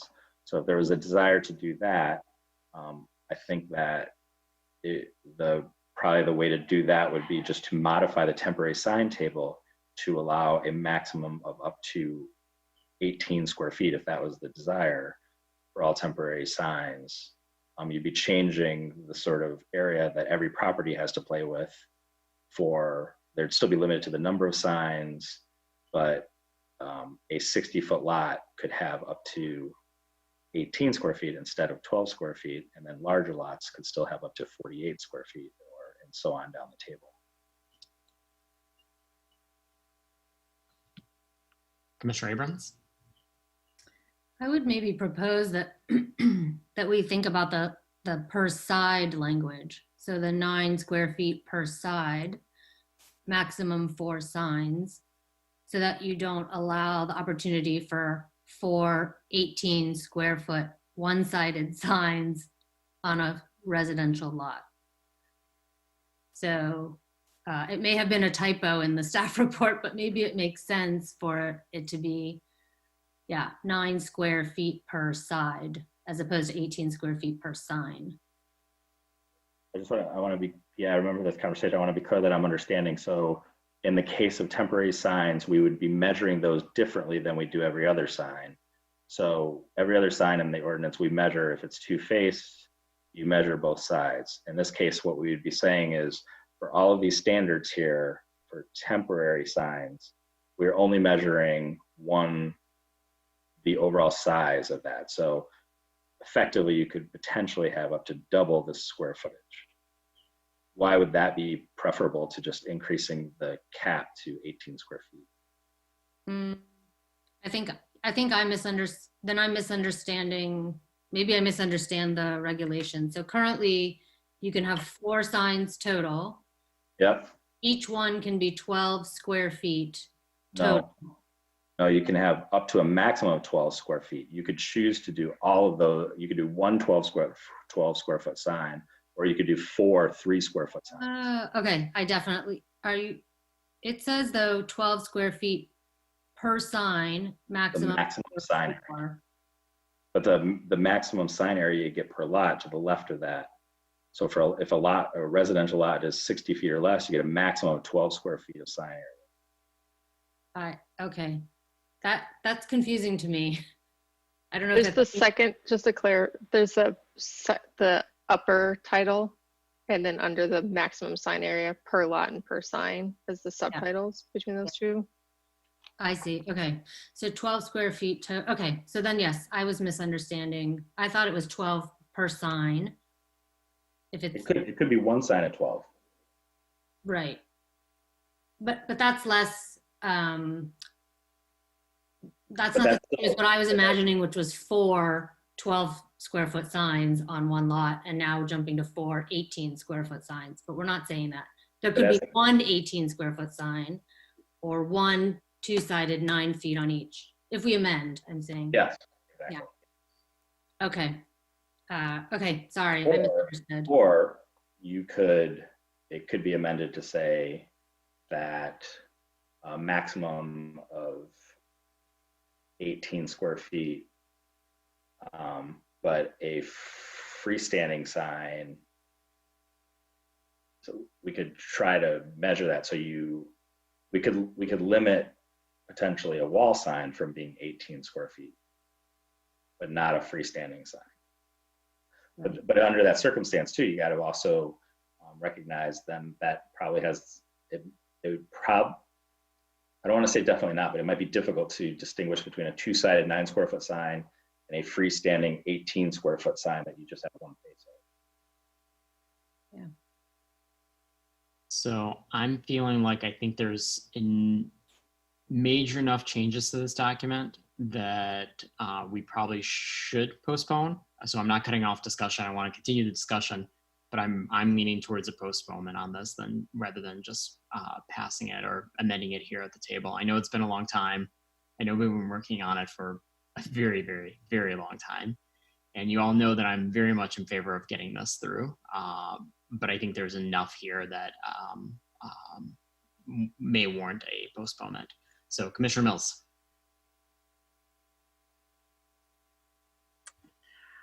In my mind, there's a huge difference between an 18. So this idea of counting two sides of the sign really only applies to freestanding signs, right? If it's wall mounted, if it's window, like nothing else has two sides.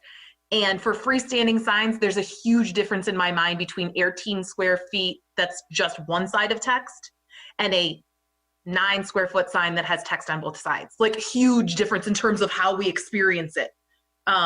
And so I would be in favor of I want to make sure that we are not allowing additional, the idea of 18 square feet of advertising or of text. Like, I don't want to change that, but I think to the extent that we can actually encourage double-sided freestanding signs rather than gigantic single-sided banners is way better, whether we're talking temporary signs or permanent.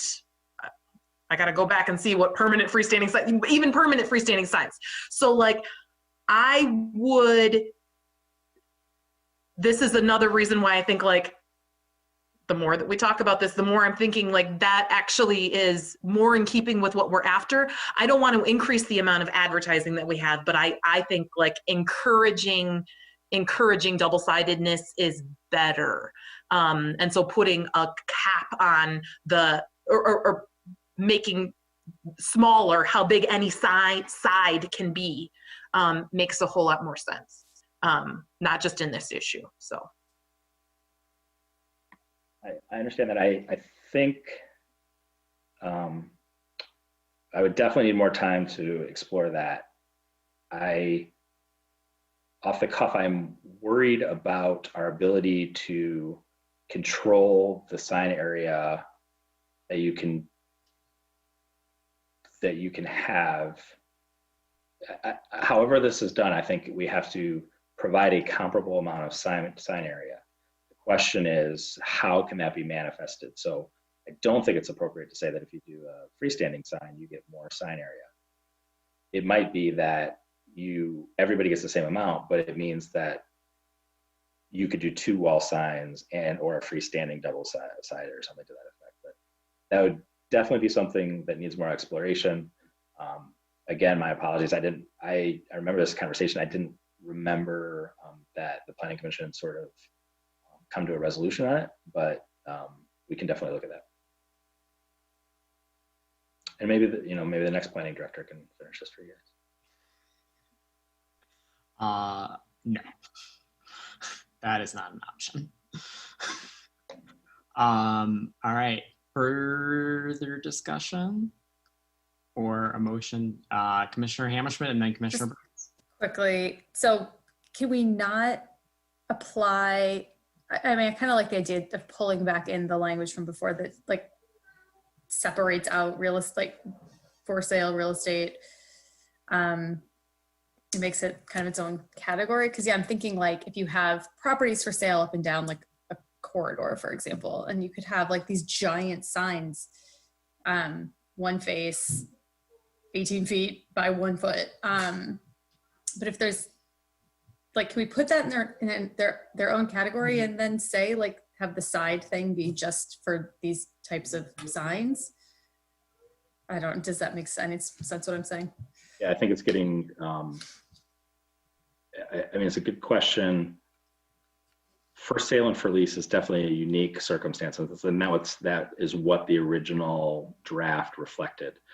We heard a lot of feedback though, that it's also pretty flexible, so that I think there was a fear that every business owner now is going to maintain an additional sign indefinitely because they're always going to have some space for sale. And if they don't, what is the likelihood that we're going to be able to sort of ultimately determine that? We're not going to be able to define when they're advertising for next year versus next month, and et cetera.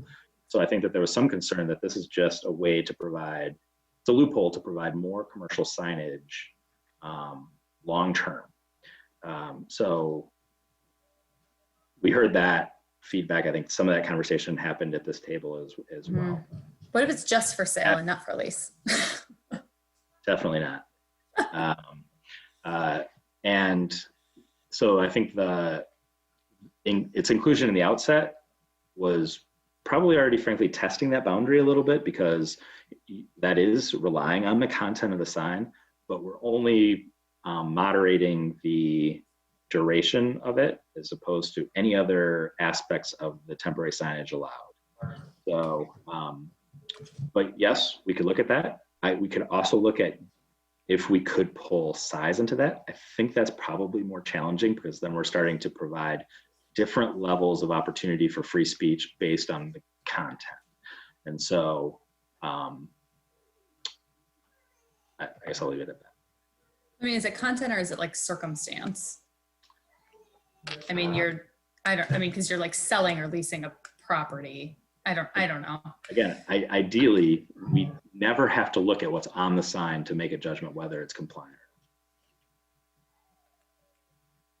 Commissioner Briggs? I know. All right. Further discussion? Can I go over the things that I feel like we've perhaps resolved? I am hearing perhaps restructure the residential to 1 to 6 units, and then more sign allocation for 7 units and more. I think I'm hearing. I think I am hearing comfort with keeping the current 0.1 foot candles, protecting residential zone property as the sort of highest priority, but with a commitment that as the outdoor lighting ordinance progresses, that we consider making sure that perhaps this just points to those standards going forward for consistency, but that it doesn't hurt to have that protection in now. I am hearing 30 minutes before and after close of business for illumination, to the notion of we probably care more about signs getting turned off quicker than other outdoor lights even, perhaps. I'm hearing comfort with the PUD approach. I am hearing general comfort with the breakdown of window signage, both interior and exterior. I am hearing acceptance of not only the structure of dwelling units, but also including 1 and 2 family dwelling units in that lower category, whereas before we provided no signage. I'm hearing absolutely little clarity on temporary signs, and I know that's where we got to work. But apart from that, everything that we've provided seems to be comfortable, and we are now seem to be narrowly focused on temporary signage. Okay, and generally what I am hearing is we would prefer to allow more temporary signage to reflect what is currently happening in the world.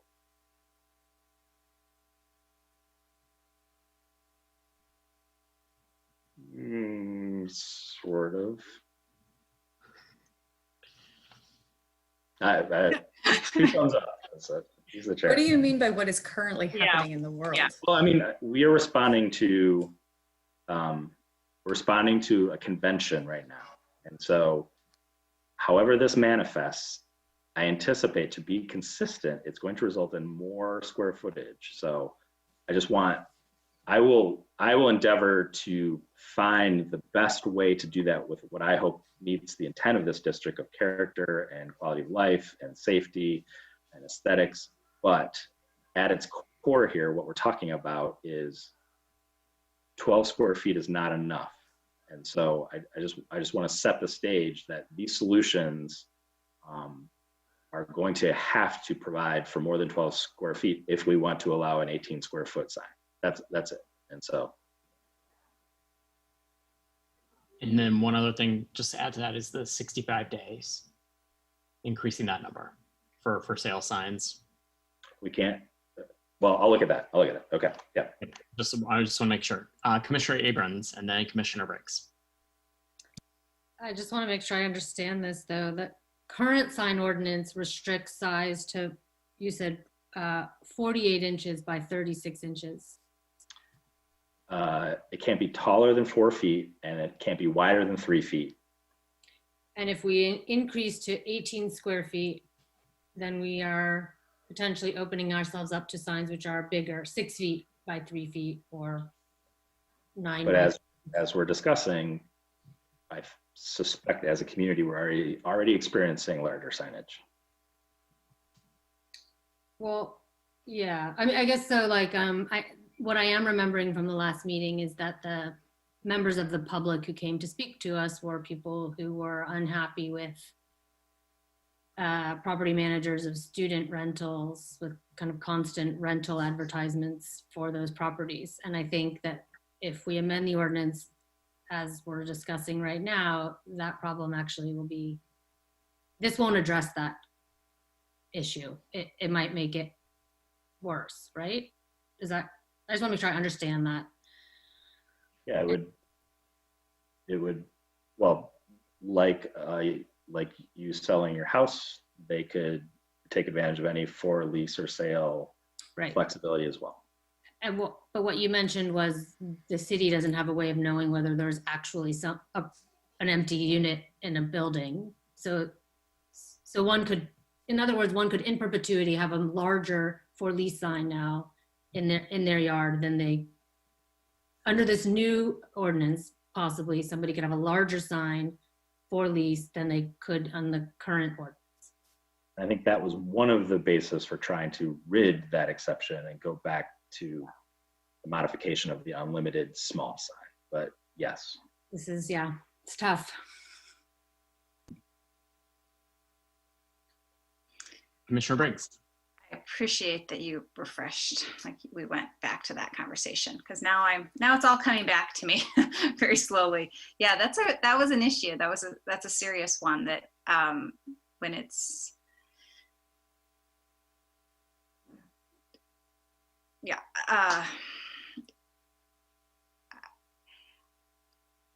I now understand why we went to 65 days. And I don't, maybe we need to provide a little bit more clarity on this before we ask Mr. Leonard to go off and bring something else back to us, because I'm not sure I want to move to having something, in areas where everything is perpetually for lease, that there is just never a standard when it can go off. But what I'm not interested in seeing is, I'm cognizant that the real estate signs are a certain size today, and that is, it's maybe appropriate to allow for that size, but is there an opportunity to limit this, allow for more square feet, but to limit the size of any one side of a sign so that it's not greater than, because what I don't want to see either on residential or commercial property, and I wouldn't want to support at all, is bigger and more signs across the city. I'm fine. Honestly, I honestly think our temporary sign restriction is pretty low. If you look around Ann Arbor and how many different, I support this and this, people have 8 signs at certain times of the year. Maybe we go overboard and we could limit ourselves, but I personally am not supportive of seeing the size of the signs grow. So if we can, I guess I'd like some feedback before we send you off on this issue. Is it possible to limit the size of any one side, just so that we, now it's limited to 6 square feet per side. The question is, do you want to limit it to 9 square feet per side? And if that's the goal, we also need to increase the total amount. I mean, that would be the simplest, frankly, is to set freestanding signs at a maximum of 18 square feet. That would provide up to a maximum of 9 square feet. And the total maximum square footage for small lots be 18 square feet. Then if you chose to do that, a 2-sided real estate sign, you would be using all of your potential square footage. You'd be maxing out the freestanding sign. Limit your ability to put any other signage up, but it would be compliant. So I'm not in favor of having an 18 square foot one-sided sign in front of a property. I'm completely not in favor of that. Although seeing my name, 18 square feet, I think for sale signs, my approach would be so many square feet per side. The one thing that I am concerned about is, per side. And I guess I would, so I wouldn't want to just leave it at, for example, 9 square feet per side. I'd want to have up to 9 square feet per side with a total of X number of square feet, so 18 square feet. We are starting to see 3-sided and 4-sided signs come out. So I want to make sure that we are not all of a sudden allowing for 9 square feet on 4 different sides, and all of a sudden it becomes a huge, thing. So I'd want to somehow say 9 square feet per side up to 2 sides, or 9 square feet per side up to 18 square feet total, so that we are not seeing huge, gigantic 4-sided signs or 3-sided signs. Commissioner Mills? That's great. And my suggestion on amending that table is to keep the same structure that you have right now, Mr. Leonard. Clearly what we were just talking about, increasing the max that's allowed per lot to 18 square feet on those smallest lots, and then scaling appropriately as you go up. The max per sign, so that you don't have to go about changing your definition of what is a sign and counting double-sided signs, is making that 18 square feet, but in that little thing, making an additional comma, each side not to exceed 9 square feet. And so if you want to have a 3-sided sign, it's still going to count. You can have it now 6 feet, right? 6 square feet on each side. But any one of those faces of that sign, you couldn't have, and not more than 9 square feet. And then if you have a single-sided sign, you've got 9, but you can have up to 4 signs still on that piece of property, up to however many of those it needs to get to the 18 square feet maximum per lot. Does that make sense? Is that doable? I would,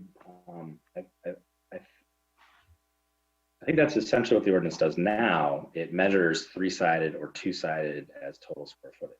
So I don't think that needs to be here. I think the thing I don't understand right off the bat is why it's okay that you can manifest in 3 panels or 4 panels or 2 panels, but we're drawing a line at 1 panel. And what's the best way to regulate that? That's my hang up. But I think what I'm hearing is, yes, provide more temporary square footage up to 18. Don't mess with the maximum number, and find a way, ideally, that we are keeping the scale of the signs essentially no greater than half the max. I think that's the intent. I don't know that I would duplicate how we measure here, and be it 2 sides or 3 sides. I think it would be, I'd try to explore ways that we would basically be saying, you're not allowed to have a 1-sided freestanding sign. And that's the thing that I'd want to figure out the best way to do that. You're calling on me?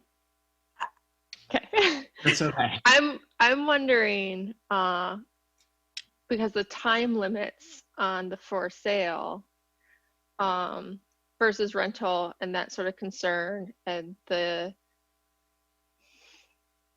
pros and cons, what this biases between rentals and sales, and how you can't delineate between the two. But I think there's friction there that we can't solve in this. We have to solve them together, because it's not content based, and we have ideas about what rentals look like and their signs look like versus for sale and how long they stay up. I'm wondering, if you're thinking about for sale and it needs to be longer than 65 days, is there a way to look at the permanent signage? So Alex, you're nearing 50 days and you're like, we should pull a permit, and my commission will pay for the permit fee, and that transfer of ownership would redact the permit for the permanent sign. What would make it non-conforming in a change of ownership or something? At some point, can you just apply for a permit for signage past 65 days? Right now, for any 1 to 6 dwelling units, we don't have freestanding signs as a permanent sign category. You do a 1 square foot wall sign. Right. So I'm just like, instead of just opening it up past 65 days for anything, right, extending that longer, and you know, we don't really kind of know the end date, what that kind of tipping point is. And you know, if real estate says, yeah, we've got to invest to sell this thing and a sign is going to do it, we're going to pay the permit fee and go through the legwork, maybe that's a thing to look at too. But would that for sale sign be able to stay up with the new ownership as a permanent sign? As a free, like, could you just put up a freestanding permanent sign then and not sell your house, right? I could just put up a sign in my front yard. Alex, do you have a sense, like, are most signs up longer than 65 days? They generally are, because if you think about it, you know, it takes 2 weeks for a property to sell on average in the Ann Arbor area, and then another 45 days to close or more. Yeah, but you have it, like, but it's met its goal after 2 weeks in that circumstance, right? No, because what You if know what? the deal? You know what lasts longer? Sorry, Alex, is building construction signs, like residential remodel signs.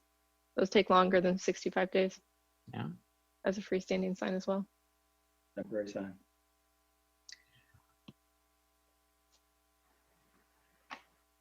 Commissioner Mills. So is that an option that we could actually, if you need to have a temporary sign that is there for longer than 65 days, this is when you have to get a permit? That's how it is now. Yeah.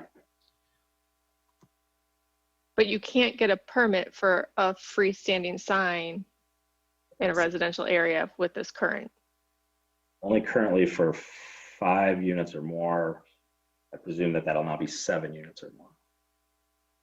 But I guess the question is there where the permit, and what I heard Lisa say was like, you don't want that permit to mean that even after the house is sold, it can stay there permanently.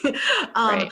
I'm thinking of, is there some very temporary where you can be 65 days with nothing, like with no problem. Permit extension. And then effectively a temporary extension, like a permit to have for an extension. Because I do think.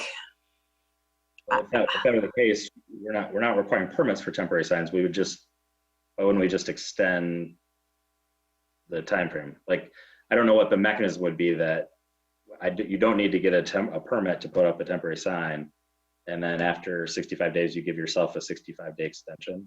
I mean, if that was the case, make it 130 days or whatever.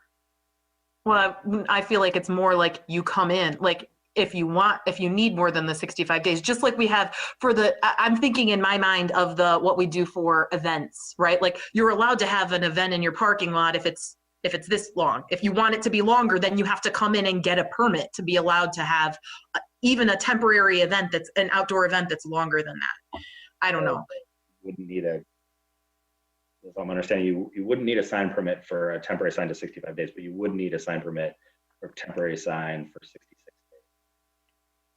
days. And importantly, that permit doesn't mean that it can stay up forever. Like it's not like you can now have that sign there in perpetuity. It would be some kind of fixed, and realtors could give themselves a break. I don't know, but I think that you're totally right. This idea of like this tension between, what the different signs are for different purposes, even just within real estate, like this is an ongoing thing. And I'll be like, it's been so long that we've been talking about this that I can't exactly remember the idea behind like why we have to have this unlimited temporary sign, but that is just baloney. Like that just seems crazy to me. It's a free speech provision. You're providing some opportunity for you to express yourself in a non-commercial way. Save the whales. Sign ordinances are hard. Whatever it is, we're giving you an opportunity. We're not taking away your ability to share a thought. Well, the other option is to increase it from 65 days to 180 days, which I know is a long period of time, but it takes away from a sign being up all year round. And I think it covers most cycles for real estate and for rental.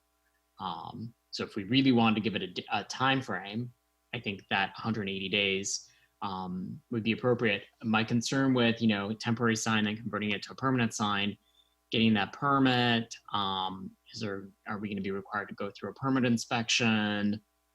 What exactly that's going to take? I just don't think that's reasonable. So I think I know what we're trying to solve. So giving it just a longer time frame, because right now those signs on the for rental properties, especially around the campus area, are up 365 days a year. They never go down unless the students take them down, or they literally fade away. So I think giving it some time frame, but doing it pretty, 180 days or some large number would be appropriate.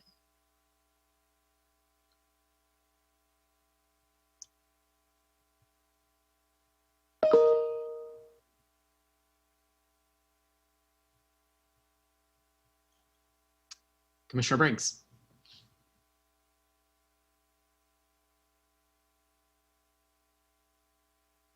I'm not good with operating with two screens. My mouse gets completely lost and I don't know how to get back. And anyway, sorry, what's going on over here? To Commissioner Mills' point, I agree. This unlimited sign thing is it's been bugging me forever. And I get free speech. You could still take down a temporary sign and put another temporary sign up a couple days later, and we still have that. But I don't get this unlimited sign thing. I would personally really support getting rid of that. To me, 180 days seems like really long, but I could imagine it longer than 65 days too. I'll try to keep my thing on this screen. How about 175 days? I'm kidding. Commissioner Sauvé? Just I think through all this conversation, I would support extending it. I really want to kind of move away when we start talking about dwellings and types and signage, though, the differentiating between rentals and ownership. I think that's my biggest concern with how we're weighing the pros and cons of signage, is that we've really split it binary, and that's concerning to me. And so however we do this, we need to do it in a fair and equal way, that whatever type of residence you take up isn't a factor in it.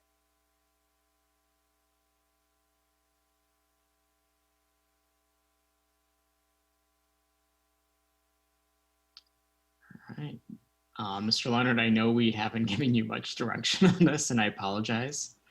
Right. I'll do my best. All right. Thank you. It sounds to me, though, that I feel like we're down to temporary signs, but now perhaps it is no longer just the size of freestanding signs, but it's also whether or not to continue to provide any sort of unlimited opportunity. Yeah. Okay.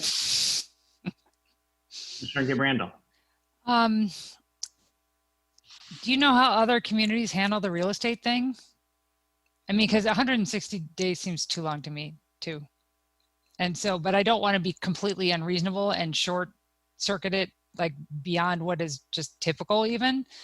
So this is based on some other ordinances that have been adopted by other communities.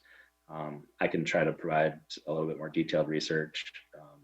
You don't even have to provide it. It's more just like, just giving us a sense of, how people function in other places. What do they do if they go beyond the... A lot of communities are struggling with it like we are in the context of this court case. And so as time passes, there's going to be more examples, but these are the exact kind of issues, because a lot of communities are coming out of a realm where we built our ordinances in response to things, and often those things were very specific.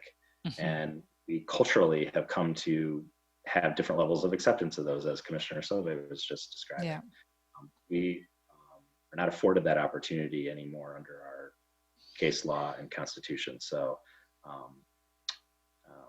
but yeah, we can, but in short, some other communities have restricted it in a very similar way, broadly setting time limits in place so that you don't have a sort of perpetual temporary signage. That's the intention. I can try to bring some more specific examples of alternative ways that maybe people have recently adopted ordinances as well. Yeah, or like, can they renew? How would that actually work? You know, I mean, because that also seems like another possibility is, that, got to try to sell it. And if it doesn't happen, then you got to do some extra legwork, to be able to make that happen. But I don't want it to be an unreasonable amount of time to be able to sell a house. I don't want it to be like at the short end of whatever that, I want it to be a reasonable amount of time. I mean, Chair Milstein, is it like, do you have to keep it up the whole time through closing? You don't have to, but imagine that you're the home seller and you're in the midst of a real estate transaction that hasn't closed yet. Even though you have a pending deal on it, anything could fall through at any point. And then couldn't you put it back up again though? But keep in mind, you're the home seller. Don't you want to keep marketing your house just in case to have a plan B? That's, that's the thinking. Yeah. Put yourself in if you were the seller situation. So, yeah. So it's basically balancing the needs of the neighbors versus the needs of the sellers in some ways. Yeah. Commissioner Briggs. Governance. Just one, I know we have to move on, but just one final comment on the discussion around rental versus, for sale. I think in this discussion, I think it's what we're ultimately trying to do, because we have a large rental community in Ann Arbor, is to actually protect the rights of the folks in those communities not to have to live amongst blight. So that the goal of this, I think, isn't to somehow, I think what we're trying to achieve is something good for our community. So I'm glad we're trying to work through it. All right, can I get a motion to postpone after Commissioner Hammerschmidt, and then when you're done, you will move us to postpone? I will. Two super quick things. Is it possible to, like, I know you said now with like for lease for sale signs, it's restricted like height and width. I mean, could we do something like that still to avoid these like 18-foot long sides? So like you have 18 feet total in area, but you have to be, your height is limited to like 3 feet and your width is limited to 3 feet, or whatever a real estate sign typically looks like. I don't know if anything like that would be possible. Yeah, we do that. We do currently propose to restrict height, so that would be no different. Again, it's trying to, I'm not so interested in redefining a distinct category of how we measure signage and faces and height. I'd rather find a way to articulate the signage restrictions that we don't want. And so it might very well be something like that a wall sign, any freestanding sign can't exceed 18 square feet, and it can't be higher than 5 feet, and it can't be wider than something else. Yeah, but you have it up to however many faces within that. And then I guess just like the last thing on the temporary yard, whatever, like the signs that, I mean, they're all over my neighborhood now. These like, thank you healthcare workers. Like we would be ultimately saying like, you can't have that. Well, like, right? You keep them up for up to 65 days. And you got to remove them for a period of 30 days. You can't have so many now that you exceed 12 square feet. Okay, so it's the unlimited. But if you have if you had one that was 3 square feet and that was a non-commercial message, you could declare that to be your unlimited sign and you could keep that up indefinitely. All right, my head is spinning now. I'm gonna go ahead and move to postpone. Do I have a second? Seconded by Commissioner Mills. Any discussion about the postponement? Seeing none, all those in favor to postpone, please say aye. Right. Aye. Opposed? All right, postpone is approved. It is 9:26. I'm Break. going to take a 5-minute, or we're gonna do a Yes. 5-minute break until 9:32 because it's now 9:27. So 9:32. I will see you guys in a couple minutes.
So we are on to regular business, and next item on our agenda is 2800 Jackson Road Hotels, rezoning and site plan for city council approval. We'll begin this item with the petitioner presentation. Then we'll move on to a staff report, public comment, and then discussion.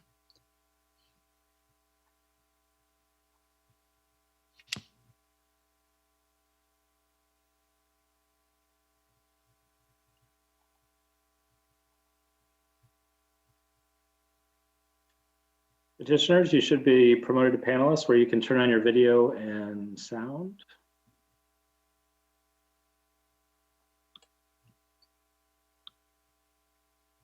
Can you, oops, hold on. Okay.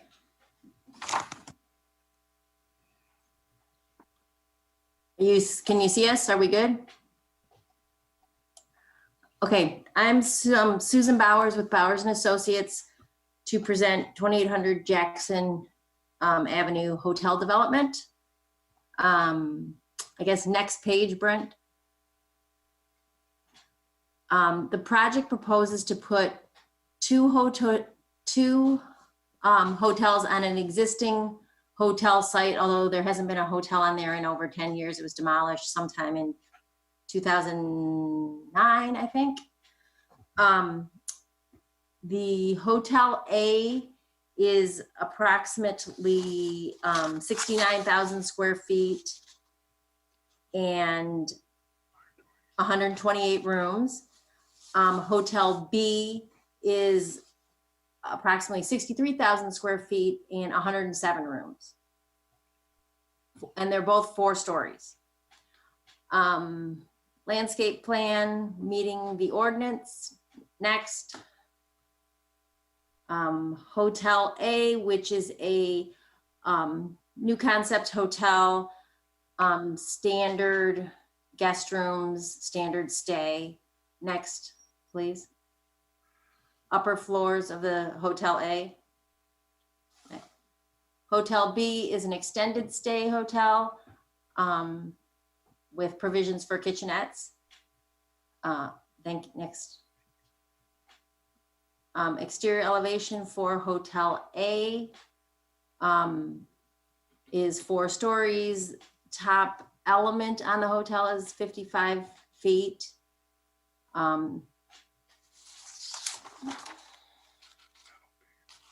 It's brick and masonry and metal panels, the building. Next. Porte cochere entry.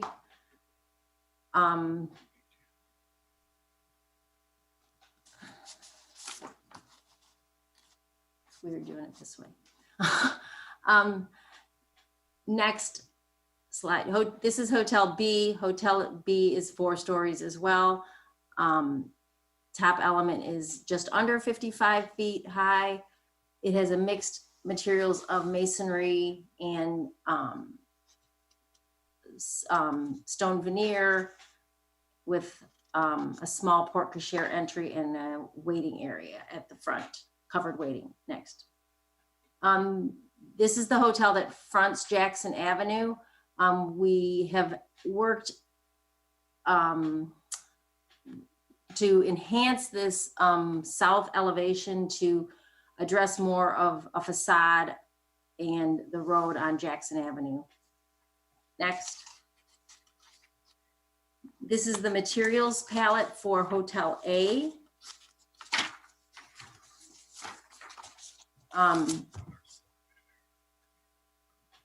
Those brighter colors go underneath the porte cochere as an accent item for the underside of that. Next. This is Hotel B's exterior materials, brick, cast stone, and an accent color at the entry, near the entry element, which is their signature piece from the brand. Next. Renderings of Hotel A. Next. Renderings of Hotel B. aerial. Jackson Road is on the left there. You can see in the background is I-94.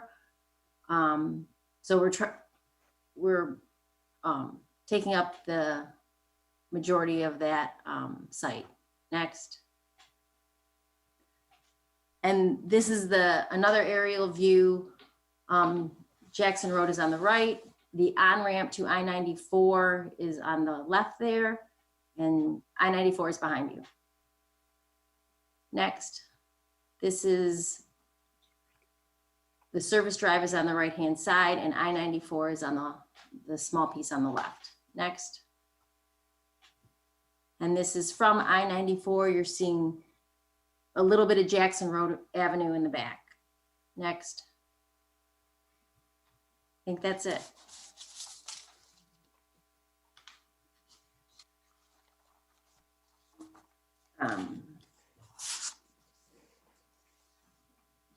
Oops, the lighting's bad in here. Okay. That's all I have. Okay. Thank you very much. We will now head to Mr. Kowalski for a staff report. Welcome. Thank you. Good evening, everyone. Okay, I'll just kind of touch on a couple of the highlights. The petitioner's already covered the major items of it, the two main hotels, obviously, as well as a rezoning petition that goes along with this. The site is currently zoned R5, which is solely a hotel-only zoning district. It does allow hotels and some similar related uses, nursing homes, but no restaurants or anything else similar to that. So the requested zoning would be a C3, which is consistent with the surrounding zoning. Parcels on both sides of it are zone C3. Master plan recommendation does say commercial for this site. I did want to point out the petitioner did highlight on the elevations. That's something that we have worked with as staff from the time this was submitted a while ago to bring it up to a point where you see today. Related to that as well, building locations at first submittal, the building locations were both kind of pushed back towards I-94 and consistent with some of our planning guidelines within the master plans and things, we did encourage them to bring it up closer, as you'll see here on the image now, to obviously within the maximum setback of Jackson Avenue there. So, so that was a change. Previously, they were, as I said, the Hotel A was, I believe, in the same position, but Hotel B was kind of pushed back towards that corner. In addition, they did, one thing that is important to touch on here, there is no sidewalk that's currently at that location. It ends immediately to the east. In front of, there's some strip mall development type right there. That sidewalk does end at their property line. The petitioner is, of course, required to extend the sidewalk across the frontage of their property. However, it is mentioned in the staff report as well, the petitioner has agreed. A later development after the project was submitted, actually quite a bit after, our traffic engineer was notified by MDOT that they're going to be doing improvements to that on-ramp that's immediately adjacent for eastbound 94. And as part of that, they're going to be doing intersection evaluation and improvements across that. So they had asked that the city could extend the sidewalk across the neighboring parcel, which is kind of on a white, it's right at the corner of 94, correct, right where you see the little hand going there. So the petitioner has agreed to fund that improvement across the adjacent property as far as continuing that sidewalk. So between this site and between the subject site and then the adjacent one, that's a pretty significant sidewalk linkage. And then across the I-94 entrance ramp, you of course have the other hotels that also have sidewalks in front of theirs. That really covers some of the highlights. They did have some EV charging stations at, I believe there's 2 for each hotel. They're located adjacent to the buildings. And that concludes the summary at this time for the staff report. And again, staff is recommending approval of both the site plan and the C3 zoning district. Thank you. Thank you, Mr. Kowalski. At this time, I'd like to open up the public hearing. This is an opportunity for persons to speak for up to 3 minutes about the proposed rezoning and site plan for 2800 Jackson Road. Public comment may be made by calling 877-853-5247 and then entering meeting ID 975-0054-2638. This information is also displayed on the meeting agenda and video feed. City staff will select callers that have raised their hand one by one using the last 3 digits of your phone number. In order to electronically raise your hand after dialing into the meeting, please press *9 on your phone. You'll hear an automated announcement that the host is allowing you to speak. When speaking, please move to a quiet area and mute any television or background sounds so that we may hear you clearly. Please state your name and address at the beginning of your comment. Give me one moment.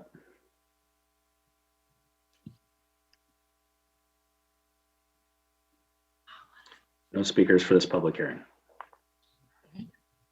Thank you. So I will go ahead and read the motion for us for this evening. The motion is as follows, and we have 2 motions. The Ann Arbor City Planning Commission hereby recommends that the mayor and city council approve the 2800 Jackson Avenue Hotels Development rezoning from R5 to C3 Fringe Commercial. And motion number 2, the Ann Arbor City Planning Commission hereby recommends that the mayor and city council approve the 2800 Jackson Avenue Hotels Development Site Plan and Development Agreement. Prior to getting this moved, do any commissioners object to taking these together? All right, seeing no one. Moved by Commissioner Mills, seconded by Commissioner Ackerman. We are in discussion. Commissioner Ackerman. Thank you, Mr. Chair. I guess like big picture on the rezoning in particular, I don't think I have qualms with this. I think especially the last 3 months have highlighted the need in our community to have more flexible uses associated with our land. I mean, the future of office, the future of retail is just so unclear at this time that the added flexibility, I think, is a benefit. And then the trade-offs here are, an extra 5 feet of height and another 19 hotel rooms over 4.5 acres, which doesn't give me a lot of heartburn. So I think, big picture on the rezoning, I'm pretty comfortable with. Where I do, have some pause or concern is some of the details with respect to site plan. And so I just want to touch on those, I guess, 2 or 3 areas if I could. The first is with respect to kind of architectural design.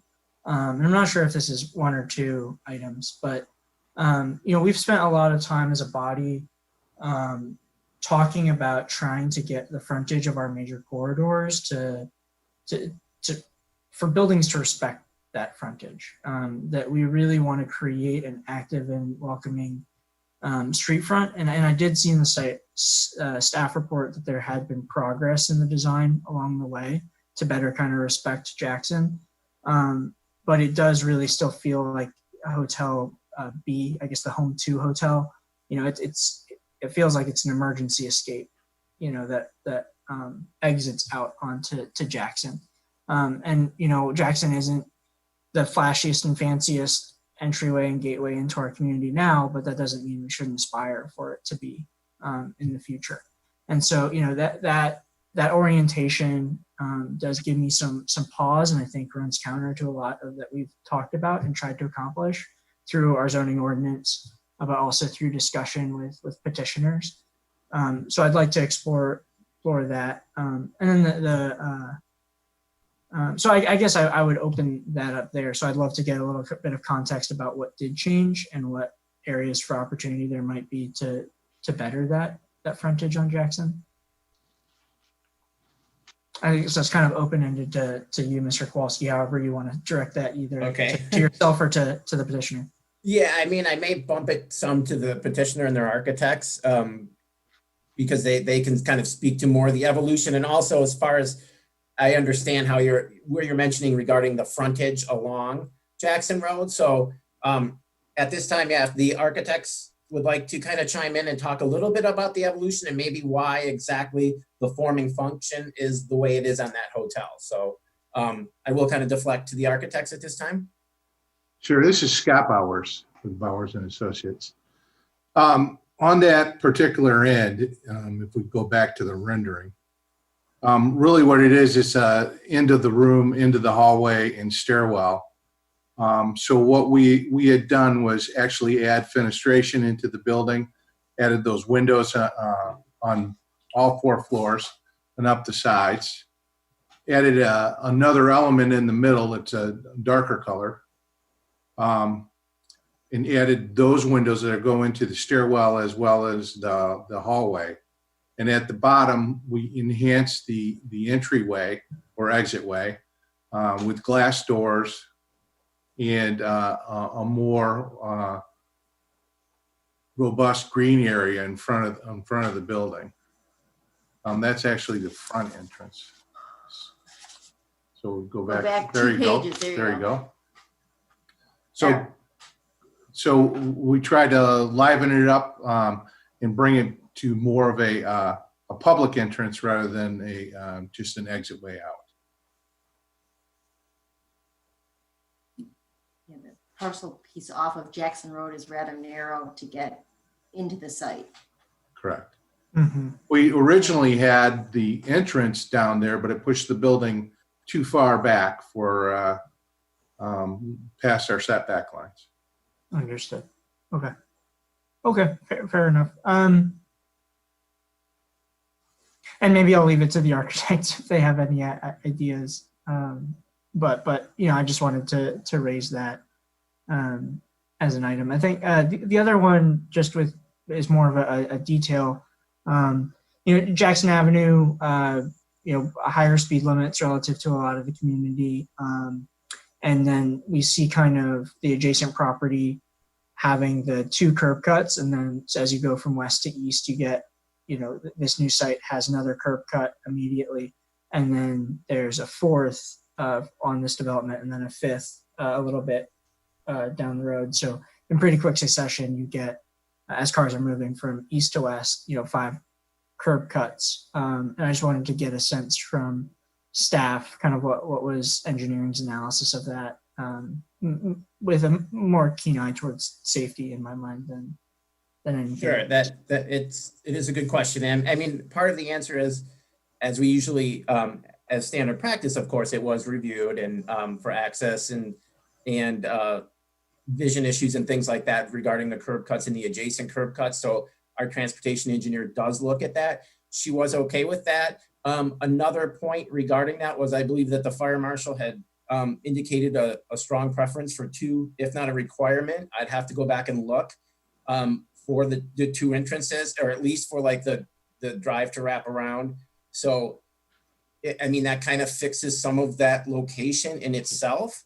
I mean, that was a comment initially as well, as trying to move it to 1 curb cut on that site. But for a couple of those reasons, we end up with the design we are. The engineer may be able, or I'm sorry, again, I point back to the architects too, if they want to comment further, but we did have it analyzed regarding that. I mean, the adjacent property, I know to the kind of to the left, to the west there is, I believe out of the improvements is going to lose one of their curb cuts, but again, that still doesn't solve the question or answer the question completely about the 2 curb cuts on this site. But that's about the best answer at this time I can give. We did run it by our transportation engineer. And again, I know there was a request regarding access from the fire marshal regarding 2 access points to the site. Was there any discussion of one way in, one way out? No, no. Yeah, if the petitioner has anything to add in terms of I don't know. It'd be helpful, but if not, that's fine. Regarding design. Yeah, one of the big things was to separate the 2 entrances to the hotels by brand requirements, because there are 2 different franchises. And we also use that to kind of divide up the parking lots between the 2 hotels. But it was a request of the fire marshal to maintain 2 entrances. Okay. I think that surfaces, my two concerns. I am very curious in the other colleagues' thoughts. So thanks for the feedback, Mr. Polsky and the petitioner.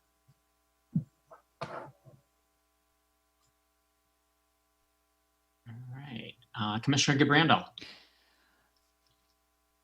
I also am finding the facade a little lacking, and there's a couple of things that that come to mind that I feel like could possibly address this. And I think we've taken quite a bit of time in our downtown to be able to articulate what's happening at the ground floor. And I think that there could be that base level that's gray. Something that we've discussed in the past a lot is having more transparency. And I think having more windows there would really help that, to be able to make it feel like it's responding to a pedestrian more. And that I think that's part of the issue, is that there's kind of some big blank spots there. And then the other thing I see is that the street trees and things like that you have don't really have much of a relationship to the architecture. And I think that if you rearranged, frankly, and had it relate more strongly to the architecture, that it would just present more as a composed tableau, for those on the street. It just feels a little like it's kind of like, okay, it's one every 40 feet, and that if you had it relate more strongly, that I think that would help some. So those are a couple of my comments, I guess, in terms of that, because I also kind of feel like I'm sure it's come some distance, but it's also a zoning change, and so with the zoning change, there's it's a lift, right? And so it feels like there's some room to be able to ask for some differences, I think, with that. And then my other question is that with some of the other landscaping is that I was under the impression that things that where you're dealing with your first flush have to have live plants and not seed, and that your bioswale in the back is all just seeded and not plugged. And so I just don't know if that, how you all are dealing with that, Mr. Leonard, in terms of it obviously must have passed through. But some of the species that I see are pretty sandy species, and I have a little question about that, I guess. But it feels like it's just going to push seed around when water is rushing in there, and that's part of the point of having live material, is that when velocities are coming in at a faster rate like that it's more stable, and I think it'll look better. So that's something I guess to consider as well.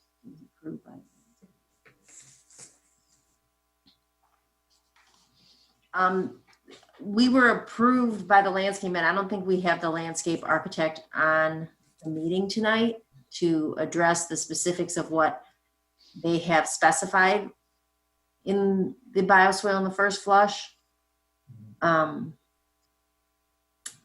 Correct. I'm sorry, I don't know the specifics either, but I know, again, it was reviewed, but we can certainly follow up on that. You raised a good point about the seed versus the plug. So, but I know we did have it reviewed and approved, so we'd have to confirm on that and as well as the species composition as well, whether or not they can work in that soil. Yeah, it's not something that would make me say, oh my gosh, hold this up, but I guess something just to check on and review. And absolutely. Yeah. Some of these are existing street trees. Commissioner Woods, followed by Commissioner Briggs. I wonder if we could put the map back up. I still have some questions about the and the entrances to the property. My question is, sometimes the traffic on Jackson Road gets backed up. That would be traveling, I think, westbound. Or, excuse me, maybe it's that traveling eastbound as they're waiting to turn into the service drive to get onto I-94. And I could see that there could possibly be some backup right along by your property.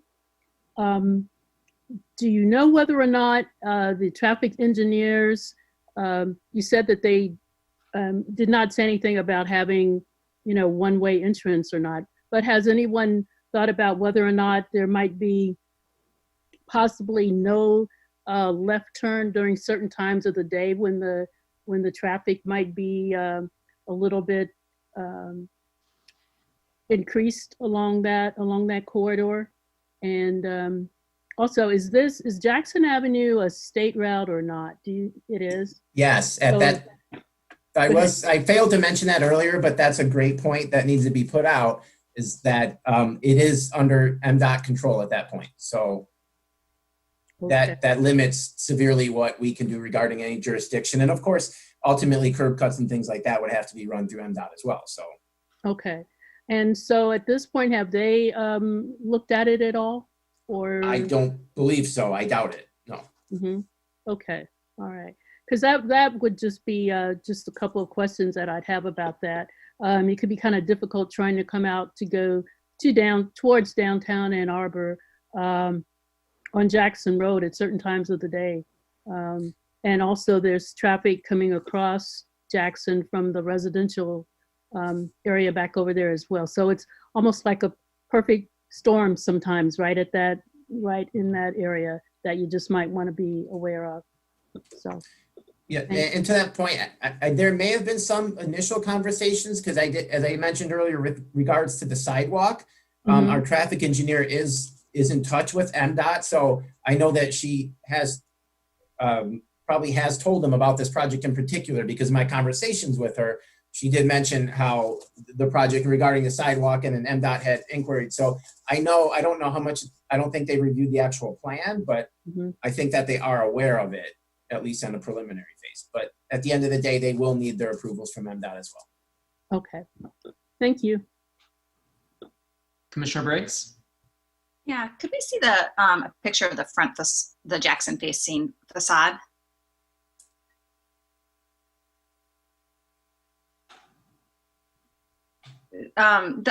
The one that actually kind of shows it more kind of in,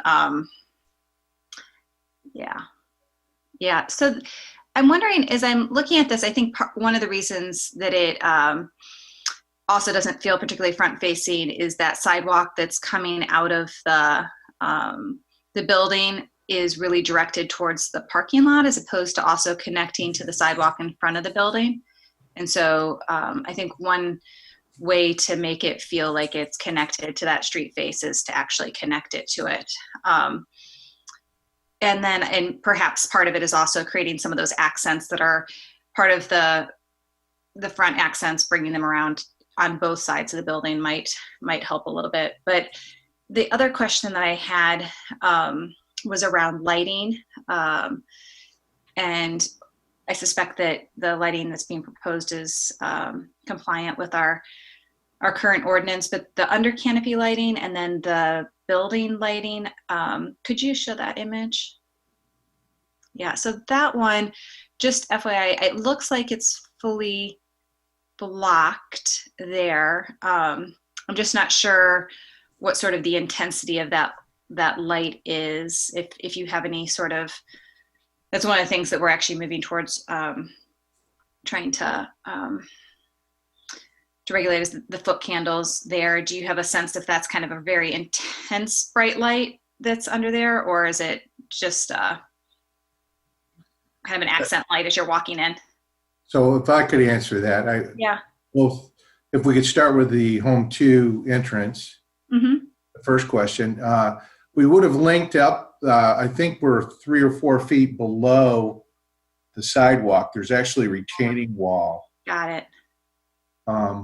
We wanted it to link up, but we ended up with stairs and ramps, and it was not a good situation through there. But there is a retaining wall there between that and the sidewalk.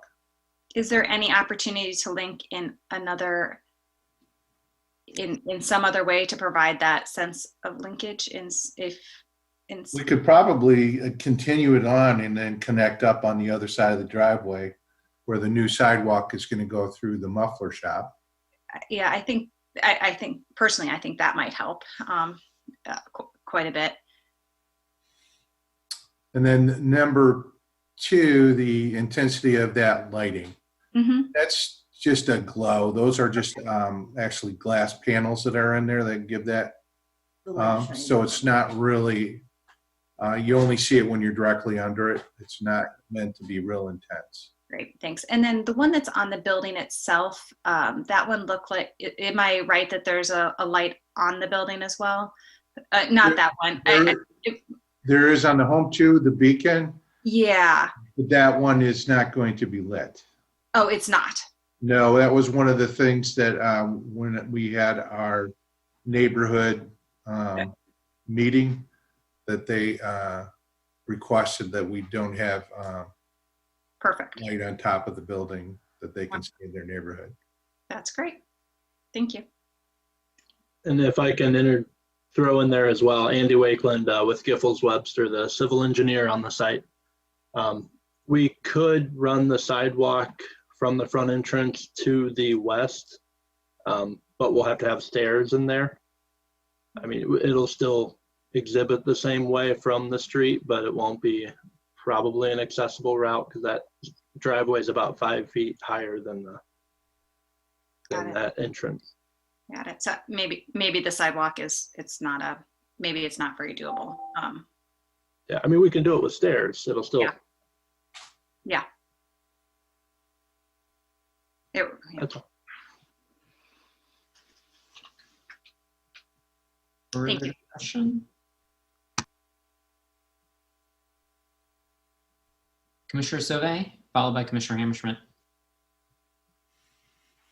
So I guess with the sidewalk, I'm curious about it pulling away from the building on Jackson with the curve. Is that to get more length for slope, or is it intended to get pedestrians closer to traffic before a highway on-ramp?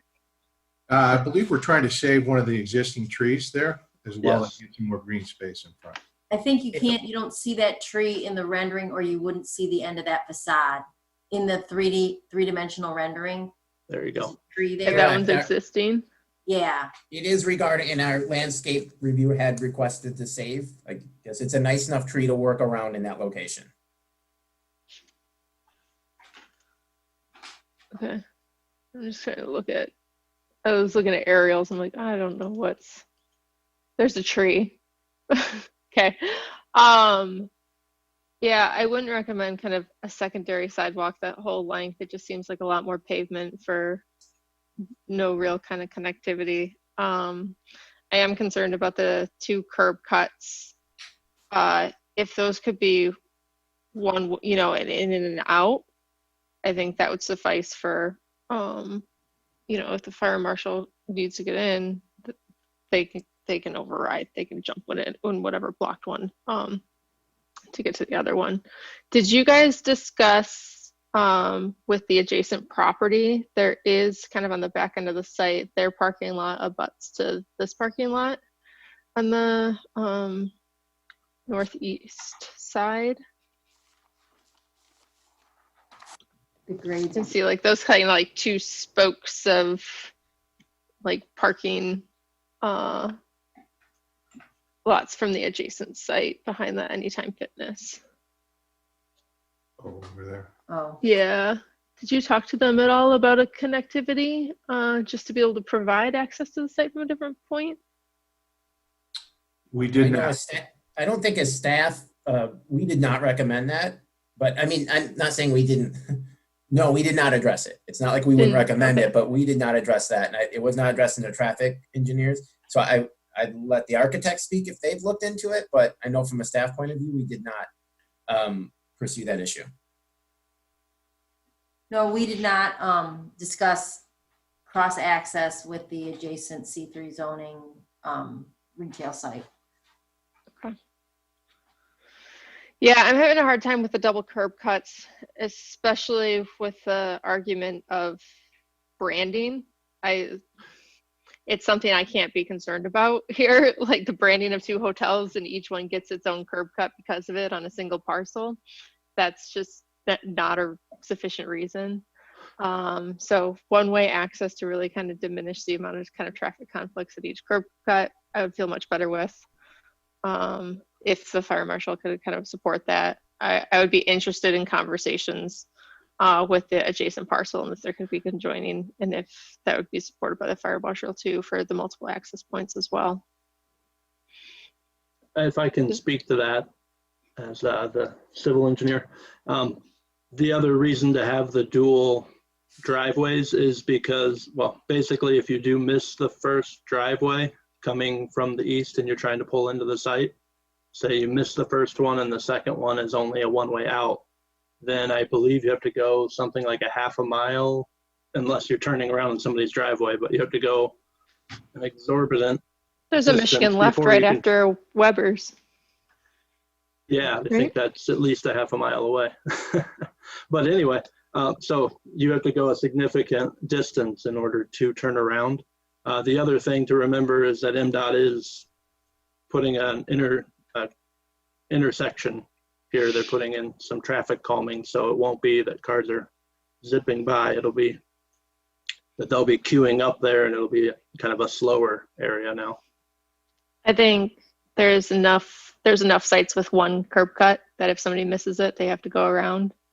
So making cases for double curb cuts on every site for missing an access point really doesn't kind of support logic of what we want to see in sites around town as much either. But so I'd just be interested in hearing what other commissioners think about that as well. I do think that Home 2 is a little lackluster on the front, maybe even some depth to it. Even just having the stairs protrude out so that there's some facade variation would be good. But yeah. My other question is the transformer has just a vegetation screening around it for the Hotel 2, for Home 2, and there's no other screening. Is that true? Can you tell me a little bit more about that vegetation? Sorry, I couldn't figure out exactly the details, since that is something that you would see from the sidewalk at that second curb cut. They typically are just screened in with vegetation. And what's the vegetation? That's a pine tree. Evergreen. Evergreen, yeah. And the height? I believe it's around 4 to 5 feet, but I'd have to verify that. It's a Mugo pine. Okay. It's one of those tricky things, like the back of the house is at the front of the street instead of trying to work towards the back of the building there. So it is just kind of a utility thing that, meets the street front too, which is a little concerning. Yes, unfortunately, though, the back of that building is the front of the other building too. So I think we're trying to toy exactly where the best spot would be to put it. Mm-hmm. Meaning the maximums on the front setback. Those are my questions for now. I'll let other commissioners. And the stair does protrude, the gray element does protrude from the face of the building on Jackson Road. It is. It's like 2 feet, maybe 3. It's just a little bump. Yeah, a good shadow, not depicted in the rendering. Okay. Commissioner Hammerschmidt? I had the same question about the bend in the sidewalk. So thank you.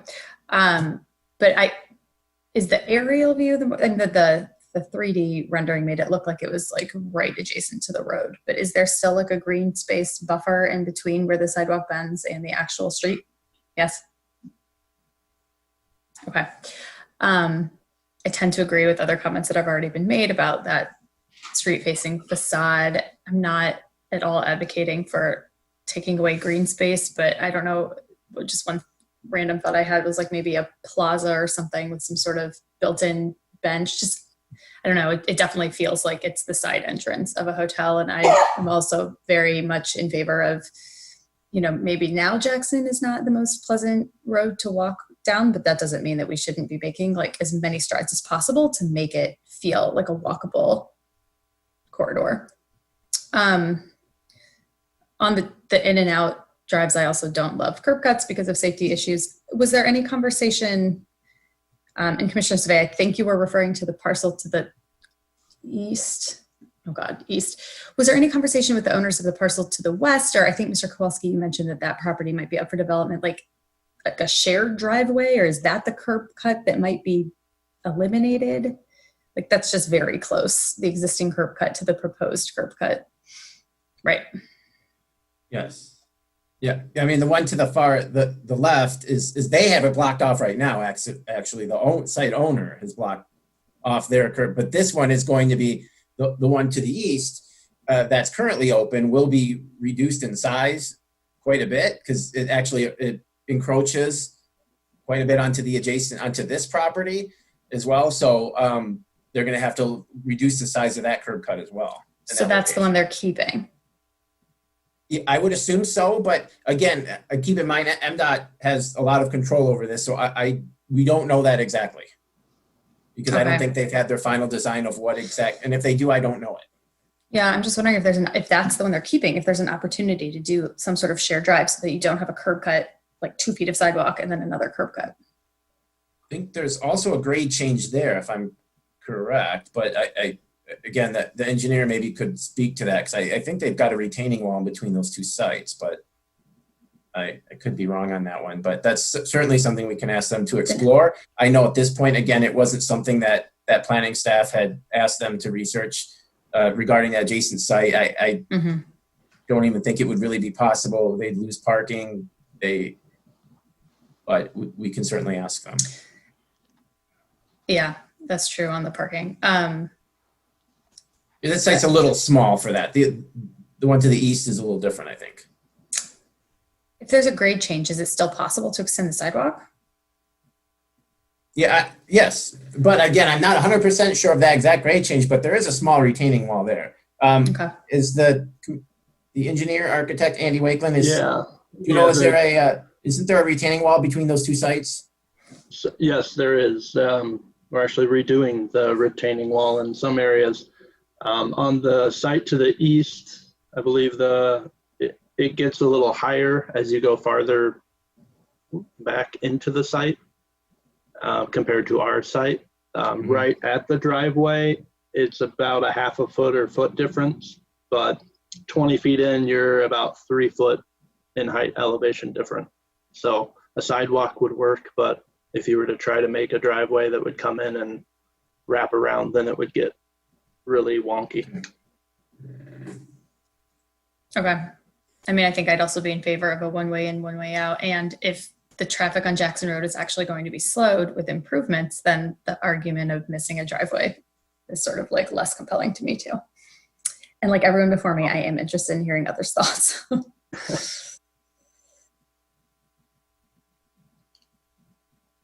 So I used to live in the neighborhood across the street, Lakewood neighborhood. And part of the reason why I believe it's the auto repair or muffler repair or some sort of a car repair shop that's right there at the corner of entrance onto 94 eastbound and Jackson. The reason why they blocked off one of their entrances is because there is so much traffic on Jackson Road that people who were coming eastbound on Jackson would eventually give up on the turn lane and just drive around, turn into the muffler shop, turn around and get onto 94 East. And so that was a big problem. And now I'm actually seeing that same activity happening. I shouldn't say now. Prior to middle of March, I was seeing that activity happening as they were going into the Anytime Fitness plaza as well. And I also saw some interesting turnarounds at Songbird Cafe as well. So that area is not great for traffic of people trying to get onto 94 eastbound. So I am concerned with 2 curb cuts there that it's just going to be people circling in and driving around and pulling right out to get onto 94 eastbound. I think that's going to be a pretty substantial issue for this site. So traffic, I think it's something that we need to take a look at. With regards to the look of it is that, I know people are saying this isn't really walkable, but on football Saturdays, you often see people walking down from the other hotels from Weber's and the other hotels nearby, they're walking down the site. And so it is becoming more and more walkable the more hotels there are built. And right now there isn't a whole lot to a whole lot to see there. So the curb appeal of the hotel, I think, is really important. And I understand the limitations of the site, but at the same time, I think there's got to be more. And I'm not an architect, so I'm not gonna dictate and say what I want to see. But there's got to be more that it looks more like it's a front-facing business, where someone walks by it and doesn't feel like, oh, I'm standing in the alley of a hotel. So I think there's just something more that needs to be done with that. Further discussion? Commissioner Gabrandel. Yeah, one other issue with the drives is that the junipers that are there, they're totally in the view of cars. They're getting in the way of drivers looking out into the road. These are skyrocket junipers, which get to be like 15 or 20 feet tall. And they're right before the sidewalk. So in other words, what's going to happen are cars are going to pull up to be able to look out onto Jackson, and they're going to have to pull way out further than they normally would have to in order to get past those skyrocket junipers, which are kind of planted as if they're a hedge. And so you're effectively creating a wall of evergreens right there for people. So I don't quite get how the, you're supposed to, there's all the traffic cones and things like that in terms of your cone of vision that you see based on what the speeds of the road are and stuff like that. And I totally can get deciduous trees, and as long as I think the city code is they have to be limbed up 8 feet, but skyrocket junipers are just going to be a wall there. So that's another, just more issues around the entries, especially in terms of pedestrian safety in through there. So perhaps that's something, if you want evergreen, that could be a lower species that wouldn't be in conflict with sight distance as people are pulling into that, pulling up to leave especially.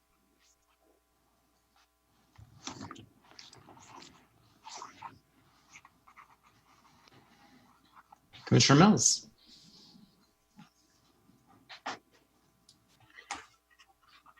I wanted to chime in, kind of coming back full circle perhaps to where Commissioner Ackerman started, which is, I think in terms of the rezoning of this property, this is a better zoning district. What you have proposed, I think, is a better zoning district, in part because it allows for some flexibility.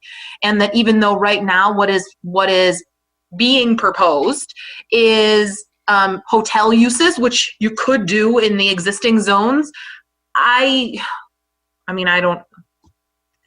think it makes sense to move to a district here that may allow for some more flexibility in the future. And so I like the idea of rezoning this.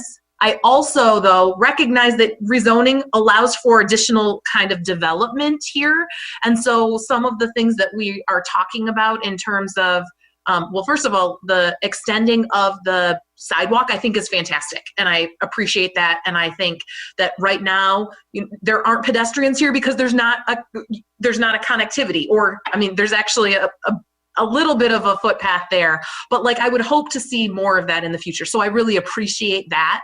As part of this, I think, as the other commissioner said, kind of the design, the intention is not just to have things close to the street for being close to the street's sake, but to make it feel welcoming and that you can walk in that door, or at least walk out that door. Like the people that are staying there can walk out that door and get onto the sidewalk. So I think the look of that, I think, is really important. I'm torn. I mean, I don't like curb cuts better than anybody else. Like I'm more often on the sidewalks or the bike lanes than I am in the car. This one I think is tricky, just like how you would get around. And so thinking about how to work with the neighbors or one way is to make that a little bit narrower. What Commissioner Gabrandel just said about the landscape that's planted there. Like this is the landscaping and needing to effectively like pull out in, particularly if it's like into the sidewalk. I think that that's concerning, especially like this is going to be tricky for those drivers clearly, but it's also going to be tricky for the pedestrians that are navigating this as well. So, I don't necessarily know anything to add, but so much of it has been about the site plan that I just thought I would chime in to say, like, I do think that this is that this is an appropriate rezoning for this particular property.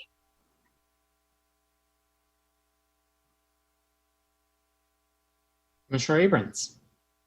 I don't have a lot to add to this discussion. I concur with my colleagues, both about the design of the Jackson facade and about the curb cuts. Maybe one additional measure that could help the traffic flow in and out would be like a right turn only coming out of the driveway. I mean, I think it'll be really hard to make a left turn out of that hotel onto Jackson anyway.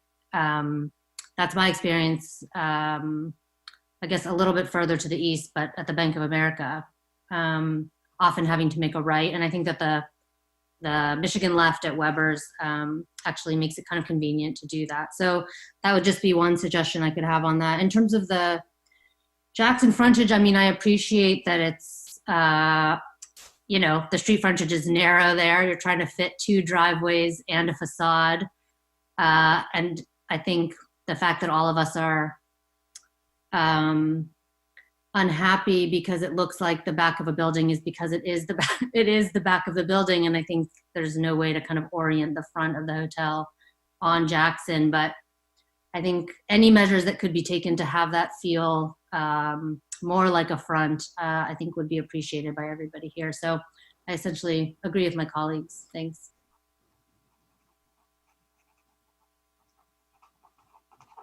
Actually, sorry, I forgot one other thing. I just wondered, and maybe Shannon could help brainstorm this a little bit. You know, could landscaping do what the architecture can't do on that Jackson face? I mean, because it is an egress stair, and there's not that much that can really happen there, but maybe there are some creative things that landscaping could do to make that a more attractive facade.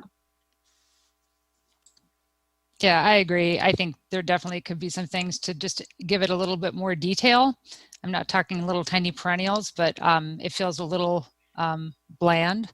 So something along that face I think would be nice. And again, just I think some simple reorienting of the trees would help to just honor the facade a bit more in terms of its geometry, but also some detail at the base or something like that. I think would be nice. I mean, we often come in to do the Band-Aids with the landscape for the lack of architectural detail. And so just sometimes even simply putting things in the blank spaces can help a lot.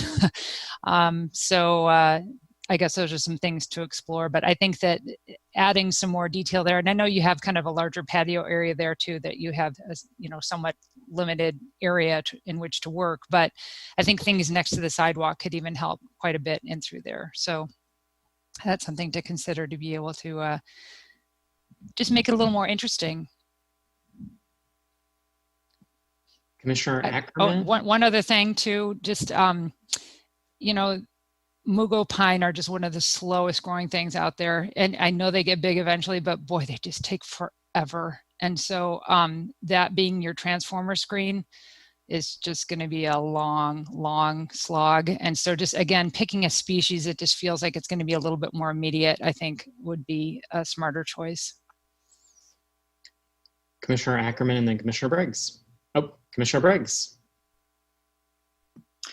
So this question is more just for city staff in terms of connectivity, transportation wise. Obviously, we've been most folks are probably going to be coming to this site with an automobile, but because especially because there's an extended stay hotel there. I know we're working on getting a sidewalk on the other side of the road, but in terms of transit, it's obviously really hard to get across here. And if MDOT, I mean, I know it's just gonna be challenging for some time, but because MDOT is thinking about doing some work, is there at least any way to start pushing them to think about some sort of connectivity in that area, at least start raising the conversation with them, or has that conversation been started? I was just. So I can comment a little bit, and I'm sorry if I might have missed the first part. I was communicating with our traffic engineer right now as we spoke. They are adding a traffic light to that eastbound 94 entrance. Oh, it's a traffic light. With a crosswalk. So oh, okay. This is what I apologize if I was frantically, yes. And I'm looking at my text. Yeah, she said they've committed to the crosswalk if we were committing to filling, I guess as the city, committing to filling the sidewalk gap. So okay. MDOT will install a crosswalk and a signalized intersection at that I-94 entrance ramp. So they're she said it's currently in design phase right now. Okay, that's wonderful.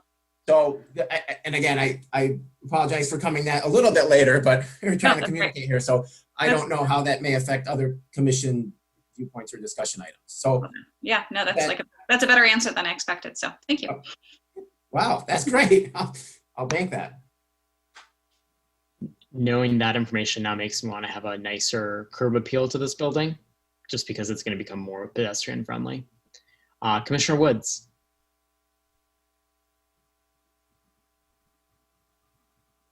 I think that is great news. And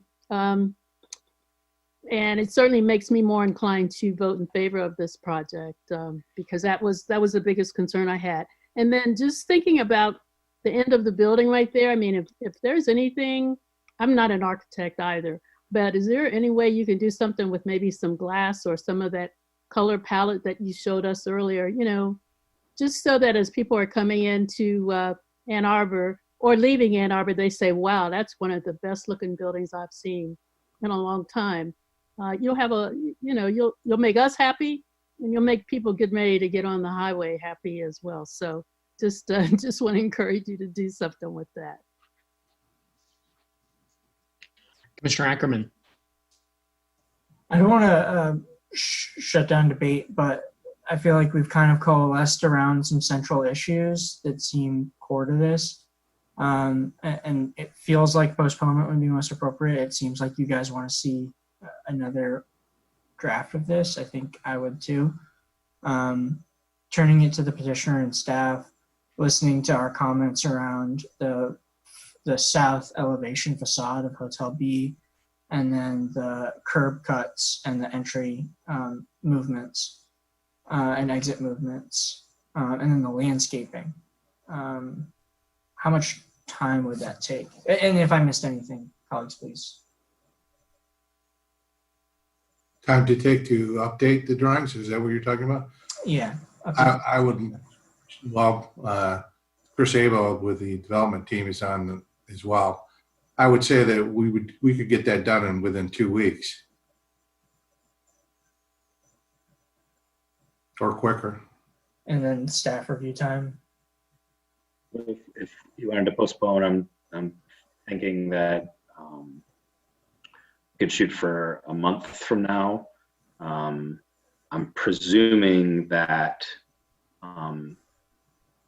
if this configuration has already had some review by traffic from a technical perspective, I'm guessing that the modifications would be pretty quick for us to turn around. I'm kind of looking at you, Matt, that would probably only provide about a week of rallying folks for review and then getting feedback back to the Planning Commission in advance of that meeting. Does that feel okay? Or would you feel like 6 weeks would be better? No, I think that could be okay, because as you mentioned, I mean, from what I'm hearing too, I'm looking at some of the landscape items, of course, and then the circulation issue as well. So when the traffic engineer, like you said, the substance of the plan is not changing essentially. We can look into the one-way access. So I mean, I think from my end that feels okay, but we can't speak to other staff loads. But I would propose we postpone it to that agenda. It will show up on that agenda, but if for some reason there's more to refine after that, perhaps that is something that could happen between Planning Commission and Council, or we could just address it at that time. But I'd rather get it a date certain than sort of keep it open-ended. Yeah, so looking, are people feeling ready for that? Okay, so I would move to postpone this item until our second meeting in June. All right, do we have a second? Second by Commissioner Woods. Any discussion on the postponement? Commissioner Mills. I was just going to say that it looked like one of the petitioners, Andy, wanted to say something. And so Yeah. I thought I would give him the opportunity, if that's okay.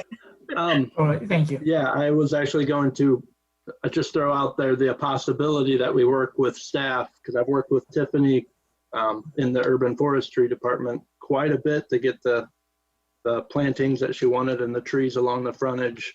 I think we could easily swap out a few varieties with her direction.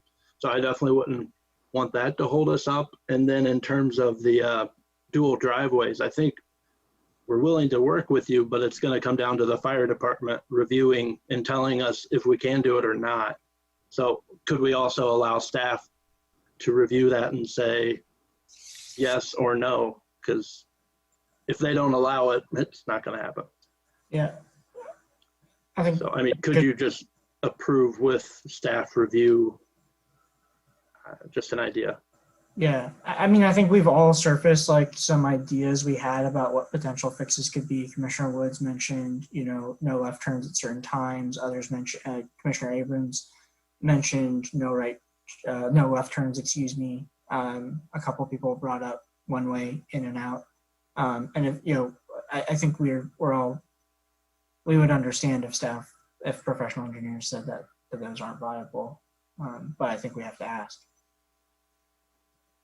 All right, Commissioner Mills.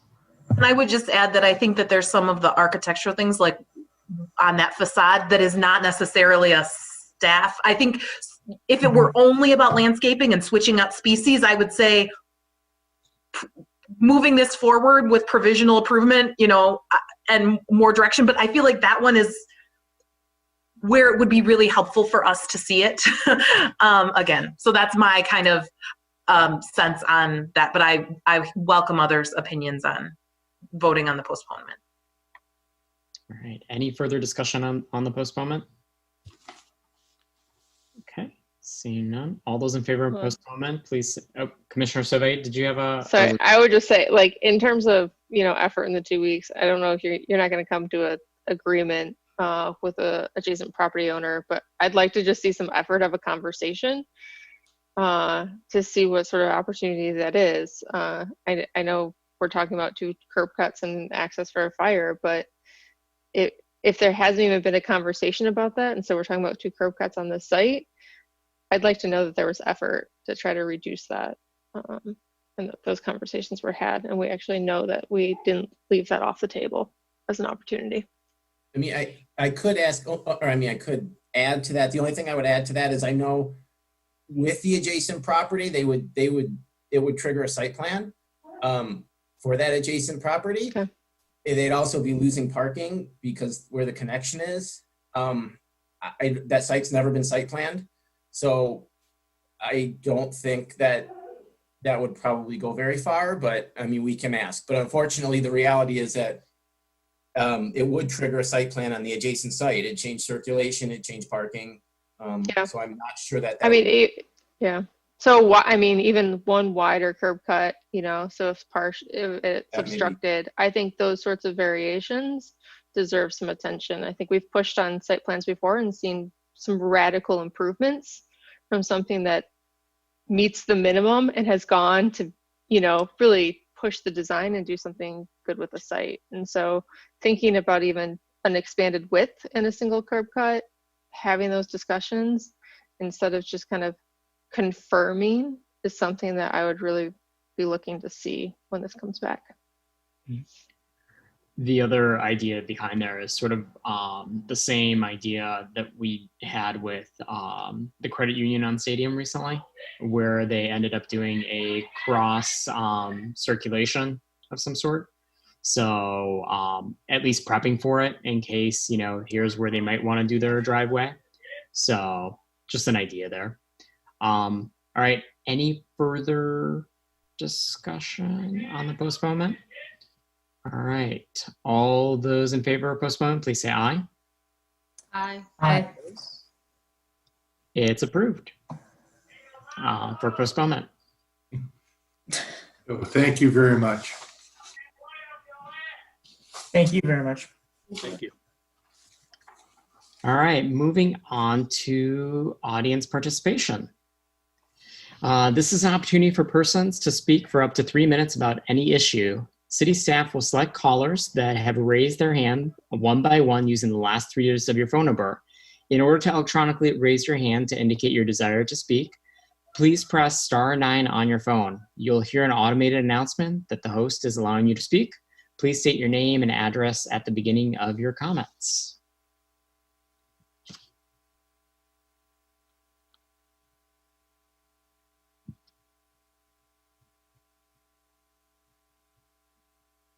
No speakers.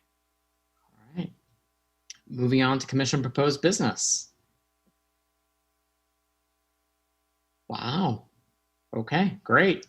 Do I have a commissioner that will move to adjourn? Moved by Commissioner Briggs, seconded by Commissioner Mills. All those in favor, please say aye. Aye. Aye. All right, we are adjourned. Thank you very much. Thank you. Bye.